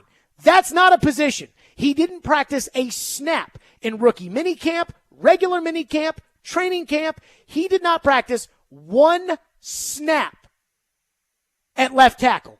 They drafted him to be a guard, and then they lied about it on draft night because they didn't want to tell you that they drafted a guard with the 11th overall pick because everybody knows that drafting a guard with the 11th overall pick is stupid. So even the Levis pick, which is good, there are still questions behind it that, again, it's like nobody seems to have the answers for. Spears is doing great as a 3rd down back. But if I'm using a 3rd-round pick, he's got to be more than a 3rd down back. Texter says, Jared, it's too early to know about Spears and Levis. C.J. Stroud, we know he's the one. I wish, the texter says, we had C.J. Stroud. Fun fact, last week before Stroud got concussed, and he got concussed when the game was over, Stroud got concussed with 6:43 to go, and they were down 24-6. Stroud did not have Tank Dell, who's injured, Nico Collins, who was injured, and Dalton Schultz, his tight end, who was injured. Against the Jets, he was 10 of 23 for 91 yards. A quarterback rating of 54.8. C.J. Stroud is going to win Rookie of the Year. So did Vince Young. So did Baker Mayfield. So did RG3. We don't know that Stroud is the guy yet. We do not know that. Now, it pains me that we're not going to see him, but we do not know that yet. 615-737-1025 on a Fireball Hot Take Friday. Stillman and Company rolls along 102.5, 106.3 The Game.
Predators are in Carolina tonight, but that's an ESPN Plus game, which gives Willie Donick the opportunity to stop by the Mookie Betts charity event tonight. The give back Mookie Betts does every year. Our station's always proud to be a part of that out in Murfreesboro. And Willie D is with us now on the program. So, Willie, I know you're very excited about being at the Mookie Betts celebrity event tonight. Tell us more about it. Well, I'm out here in Murfreesboro, Jared, at the Lanes, Trains, and Automobiles, not to be confused with one of my favorite movies with Steve Martin and John Candy. But they take over this building. Mookie and his mom, Diana, who wonderful personality, who I got a chance to meet just haphazardly at the Nashville airport when she and my family were headed to Boston. It's a great story. My son, Mahoney, my daughter, Evie, they got Mookie Betts and a lot of the Red Sox, because Mahoney happened to be wearing Mookie Betts jersey before anybody really knew about Mookie Betts. He was just breaking into the league at the. Oh, I think we lost Willie. And I'm bummed out because I do want to ask, I have a very serious question to ask Willie about the Mookie Betts Charity Foundation. And that is that, I went there a couple of years ago. And somebody said, "Oh, you going to bid on something?" And I was like, "Yeah, okay." So I put my name down on some wine package, and I didn't think I was going to win. And when they were like, "And the winner is Jared Stillman," I was like, "Oh boy!" But then when I opened it, there were 2 Red Sox tickets in there, and then the pandemic happened, and so I was never able to go. And I was never going to tell Mookie Betts and say, "Hey, man, 4 years ago, I got 2 tickets to a Red Sox game, and then the world shut down, and you got traded. But now that they signed Shohei Ohtani, I may be changing my tune." Willie's back with us. I know this is a big event for Mookie and really for more so the community. Yeah, and Jared, by the way, we need to make good on that. We need to make sure. I will get you with Diana, and we're going to get you the experience that you are supposed to get out of all that, because, yeah, that was strange when that all happened. It was right before the shutdown.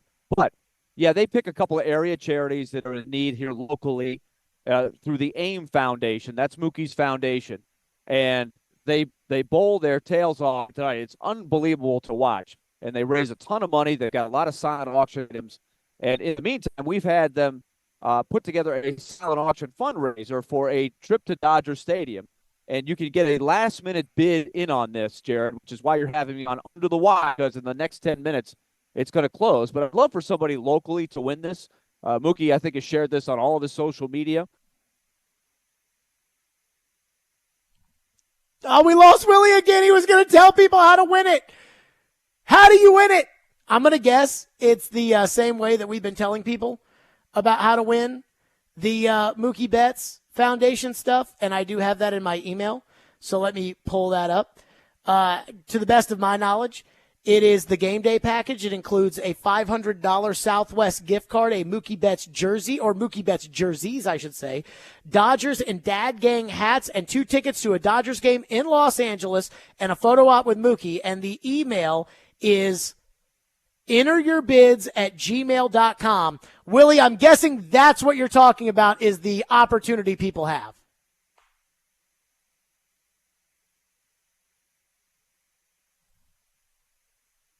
I'm going to guess that. I could be wrong. Oh, well. We'll find out. I'll have Willie send me in the details. We'll read them off to you, and we'll do that coming up next here on the program. Willie, great stuff from out there, and we look forward. Again, I have 2 questions. So I'm going to have Willie text me the info. I'm going to read off the info, and then I got 2 questions I have for Mookie that I need Willie to ask. One, I don't know if any of you care about this, but I care about this. One, how did he find out about the Ohtani thing? Did they let him know ahead of time? Did Ohtani call him? How did that go down? And 2, does he care at all that contract is so fakakta? That he's only making $2 million, but then he's going to make $68 million down the road? Or does he not care at all? And it's hey, that's his business. I just play ball. I kind of wonder those things. Stillman and Company, we'll get you those details. We'll do that next. Plus, Mike Vrabel last week went into a game that nobody expected him to win. And I mean nobody expected him to win. Now he goes into a game that everybody should be expecting him to win, And boy, does he need it. We'll get to that next. And six-pack picks, Stillman and Company, 102.5, 106.3 The Game.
Stillman and Company, 102.5, 106.3 The Game, streaming live on Twitter, Twitch, YouTube, and Facebook live from the Hiller Plumbing, Heating, Cooling, and Electrical Studios on a Fireball Hot Take Friday. So the Titans are actually favored in a game this week against the Texans. C.J. Stroud is doubtful. And let me say this. If there's anything we've learned about the NFL in the last 10 days, it is that it is absolutely a week-to-week league. Let's not even think about the Titans and the fact that it was bad here after the Indy game and they went and won against Miami and now everybody's happy. What about the Raiders? 0 points on Sunday, 60 points and a team record on Thursday. Again, week to week. I hear people saying Antonio Pierce of the Raiders should be the head coach next year. Were they saying that last week when they scored 0 points? Probably not. So, while it's an exciting time here in Nashville after what Will Levis did on Monday night, we've got to turn our attention to this Texan game. And last week's game, there was no expectation for the Titans to win. Massive underdog, just fired the special teams coach. Dolphins were the number 1 seed in the AFC. This week, and I am sad we're not getting the showdown between Levis and Stroud, but this week, the Titans should absolutely win. The Texans are so injured. Davis Mills is quarterbacking. Robert Woods is probably going to be their best receiver on Sunday, and they don't really run the ball very much. So I'm not exactly sure how they plan to score points. There is so much on the line in this game because right now, Will Levis has a lot of confidence. The team has confidence in Will Levis. The fans have confidence in Will Levis. Vrabel will probably screw this up and have him announce the defense or something, but they should announce the offense with the starting lineups because when Will Levis runs out of that tunnel, that stadium is going to go bananas after the kind of performance that he had the other night. This is a chance for the Titans to win back-to-back games for the first time this season. And it's another week for Mike Vrabel to ride a chilled seat. You know, if they win this game, they'll have 6 wins on the season. 6 wins. They would only need one more win the rest of the way to match last year's record, albeit last year's record was nothing to write home about. But, I mean, where we thought this team was going to be to where this team may end up, and then that gives us hope that they figured something out in the second half of the year, that they've got a young quarterback, that they're so on and so forth. Now, it doesn't mean because you win these games that you're going to start off hot next year because it's a totally different season. But I do think it's important. Again, Vrabel's sitting on a chilled seat right now because of what happened Monday. If that didn't happen on Monday, Mike Vrabel might be in some trouble. I mean, I'm just telling you. But that all goes away if they lose on Sunday. And the one thing I'll say about the Titans is this.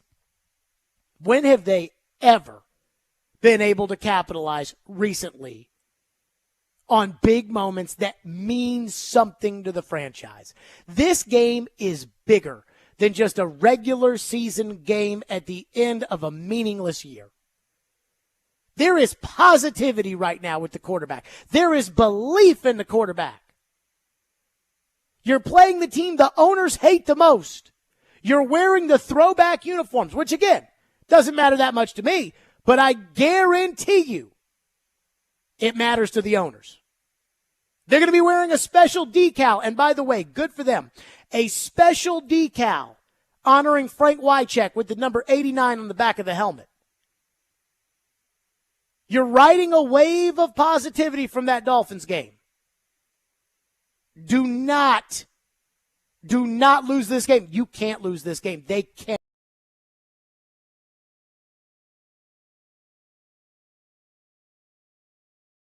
And good that you did on Monday night.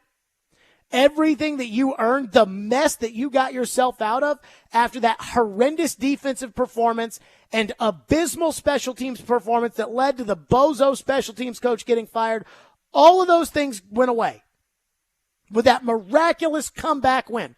All the bad things Will Levis did in that Dolphins game, the pick six, the bad pitch, all that goes away. The bad decision to try to run the ball against the Dolphins at the end of the half and try to baby him and everything else, it all went away. Eric Garrer's muff punt, all went away because you won. You lose against that decrepit, horrendous, just disastrous Texas team out there that, again, they don't think that they can compete. I went on Houston radio, they said, hey, Jared, we can't figure out any way the Texans win this week. And I was like, that's because you guys don't cover the Titans. If you covered the Titans, you would know that this game, after the game they just won, has screw up written all over it. The thing about the Vrabel special is it's not just a good thing. It can also be a bad thing. The Vrabel special is winning at the Rams the week after Derrick Henry gets hurt or winning on Monday night. or winning that Houston game in 2018 with Blaine Gabbert at quarterback and no tackles. But it also means getting cooked by Corey Davis, Zach Wilson, and the Jets. It also means winning that game against the Rams and then losing here to Tyrod Taylor and the Texans. Every year the Titans lose inexplicable games.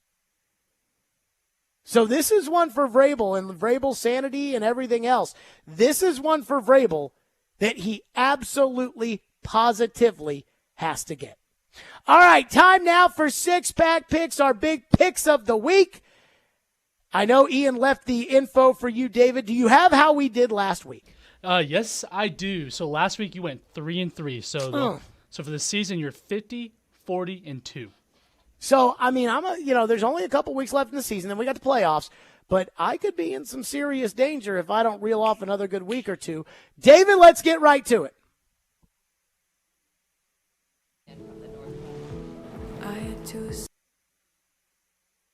What was that? My bad. So we are going to the NFL Network on Saturday at 3:30. It is the Pittsburgh Steelers 7-6 versus the Indianapolis Colts. So the over/under is 42.5, and the Colts are -1.5 favorites. Boy, I'll tell you, things are really going bad for the Steelers, but I really don't like Gardner Minshew with the Colts. It's 1.5.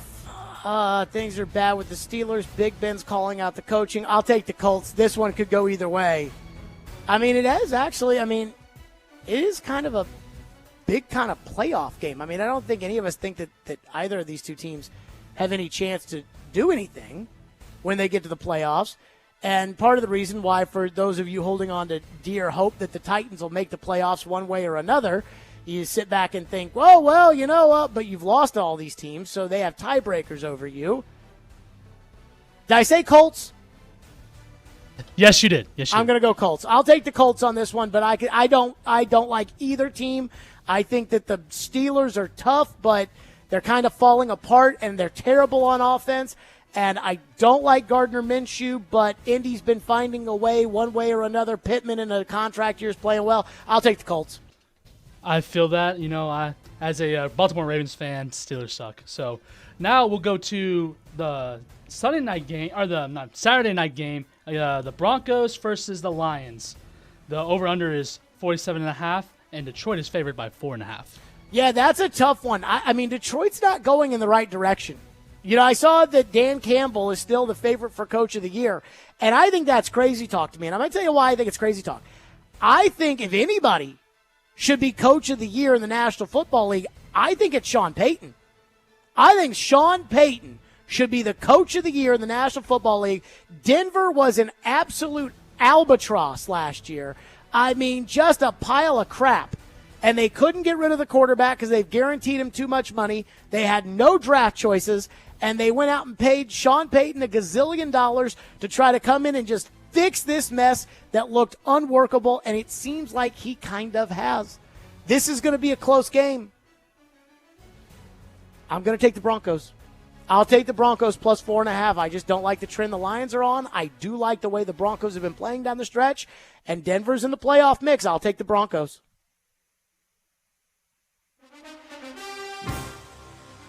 All right, we're going to go to the Fox game, 3:25. It's the Cowboys versus the Bills. Over/under is 50.5, and the Buffalo is favored by 2. Okay, I am taking the Bills. I was shocked when I saw that Buffalo was favored in this game. Buffalo won the game the other night against Kansas City, but they didn't play particularly well. And so it wasn't as if I felt good about Buffalo after they went on the road and beat Kansas City, as much as it was that I questioned whether or not Kansas City had the firepower to be able to make another run at the Super Bowl. And again, Travis Kelce, I'm not going to blame Taylor Swift, but he hasn't been the same this year. So I was more worried about Kansas City after that. And then Dallas on Sunday Night Football just sticks a foot up Philadelphia's rear end. But that game was at home. This game going to be in the cold, frigid conditions in Buffalo. And if there's anything we've learned over the years about the Dallas Cowboys, is it not that the second people start to think Dallas is a Super Bowl contender, Dallas turns around and blows it? I mean, it almost feels like clockwork that when Dallas wins a game, and it's always at home, Dallas never wins these big games on the road. When Dallas wins the big game at home, they go on the road in a big game and they just get freaking waxed. I think Buffalo wins, and I think Buffalo wins rather comfortably, and I think this may end Dak Prescott's MVP campaign. I will say this, though. It looks like Kellen Moore might have been the problem in Dallas. This offense looks better than anything Kellen Moore put in front of us, and we'll see if Kellen Moore is sticking around with the new coaching staff that will come in with the Chargers next year. All right, we got Sunday Night Football. My Baltimore Ravens at the Jaguars. The over-under is 42.5, and Baltimore is favored by 3.5. I think Baltimore right now is the best team in the AFC. You know, I guaranteed earlier this year after an argument with Jason Fitz, I guaranteed that I didn't think that there was any way Lamar Jackson would make it to or win an AFC championship and make it to the Super Bowl. I always felt like Lamar was going to get him into the playoffs, and then in those games on the road where it's cold against elite quarterbacks like a Burrow, like an Allen, like a Mahomes, like a Rodgers, that he just would not be able to make the throws in order for them to win big games. And right now I look at the AFC, I certainly don't trust Kansas City. They are not the same without Tyreek Hill. Andy Reid last year was able to smoke and mirrors his way through it, and they had Juju Smith-Schuster who helped as far as catching passes is concerned. Right now, they don't have the firepower to be the Chiefs. Miami, frauds after what we saw Monday night. Frauds. Tua cannot. I talk about Lamar not being able to win those games. Tua can't win those games. So who is there in the AFC? And Jacksonville has been struggling late. I actually think Jacksonville's got a solid collection of talent, and I think Trevor Lawrence is a good game-managing quarterback, but I think the Ravens, and the big key to that team has been the addition of Zay Flowers. He has been the difference maker for that team. I will take the Ravens. I think they're going to win, and I think they're going to win rather easily. Like, it won't be a blowout, but I think that the Ravens will be in command of the game the whole time because I don't think Trevor Lawrence is good enough to go beat the big boys out there, so I'll take the Ravens to cover against the Jags. I agree. Now, we got the Monday night game. It is the Eagles at the Seahawks. The over-under is 47.5, and Philly is 3.5 favorites. Yeah, I think Philly's going to win. I think Seattle's a mess. I think what's happened is Geno Smith, and I know he's been hurt, but I think that it's kind of caught up with them. When we think about, they had 2 first-round draft choices, right? They used the first one, Devin Witherspoon, and they used the second one on Jackson Smith and Jigba. I think they may be the team when all is said and done on Will Levis. If Will Levis makes it as a franchise quarterback, the Seahawks might be a team that kicks themselves. They could have traded down in the first round, picked up picks, and drafted Will Levis as a franchise quarterback if Levis becomes one, and they decided to stick with Geno Smith, and I don't think Geno Smith's very good. Go ahead and give it to me. I'll take the Eagles. Even though I've not been very impressed with the Eagles of late, I'll take the Eagles. I'm guessing the Seahawks probably won't be calling back next year for Geno Smith. We shall see on that one. I mean, they still owe him some money, but not That's true. That's true. Now, we're going to the game that everyone has been waiting for. It is the Texans at the Titans. Noon o'clock at CBS. Over-under is 37. What time is it on? What time's it at? Noon on CBS. Did you say noon o'clock? I probably did say noon o'clock. Noon o'clock. Yeah, noon o'clock, guys. The over-under is 37.5, and Tennessee is favored by 3. I am taking the Titans, but I'm taking, it's weird, right? Because I always give out a score here. My score is Titans 24, Texans 21. So that would be a push. So because I'm picking the Titans to win the game, I'll take the Titans here. Even though I'm expecting them to win by a field goal, I'm expecting this to be a push. I can't remember the last time I picked the Titans to win. I mean, maybe Tampa Bay That sounds was about the right. last time I picked the Titans. Maybe Carolina. No, I think I picked Carolina to beat the Titans. I can't remember. It's been that long since I picked the Titans to win. And I think the Titans are going to win this game because I just don't think that there's anything. I mean, I just don't think there's anything. I just think that right now they don't have anybody talking about Houston. And I'm bummed that we're not going to get the showdown we want. Titans 24, Texans 21. Predators game day. Quick one on the road. That's next. Let's talk about Fireball Whiskey. Why? Because Fireball Whiskey tastes so great, goes down so smooth. It's the perfect way to ignite the night. That's right. A lot of people are having their holiday parties. You do not want to be the one that has a holiday party where there is no Fireball there. Make sure you get your Fireball. That's right. For your holiday party. Fireball Whiskey, ignite the night, goes down so smooth and it tastes so great. Be sure to enjoy responsibly and be 21 years or older. That's Fireball Cinnamon Whiskey.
Predators Game Day is presented by TJ Anderson Homes of Benchmark Realty, online at tjandersonhomes.com. TJ Anderson is my real estate agent. That's right. And you can get your house seen, heard, and sold with TJ Anderson.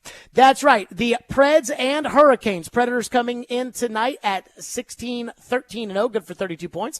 The Hurricanes, I think I'm a little surprised by this, 15-12-1, good for 31 points. They'd be out of the playoffs right now as far as the cut line is concerned. 6:30 start time, and the game will be on ESPN Plus, so it is not going to be on Bally Sports. But, of course, if you don't have ESPN Plus, right here, 102.5, 106.3, the game is your spot for every Predators game. The Predators coming off of their win against Philadelphia in overtime the other night. The Philip Forsberg game winner just seconds into overtime for the second time in a while since that's happened.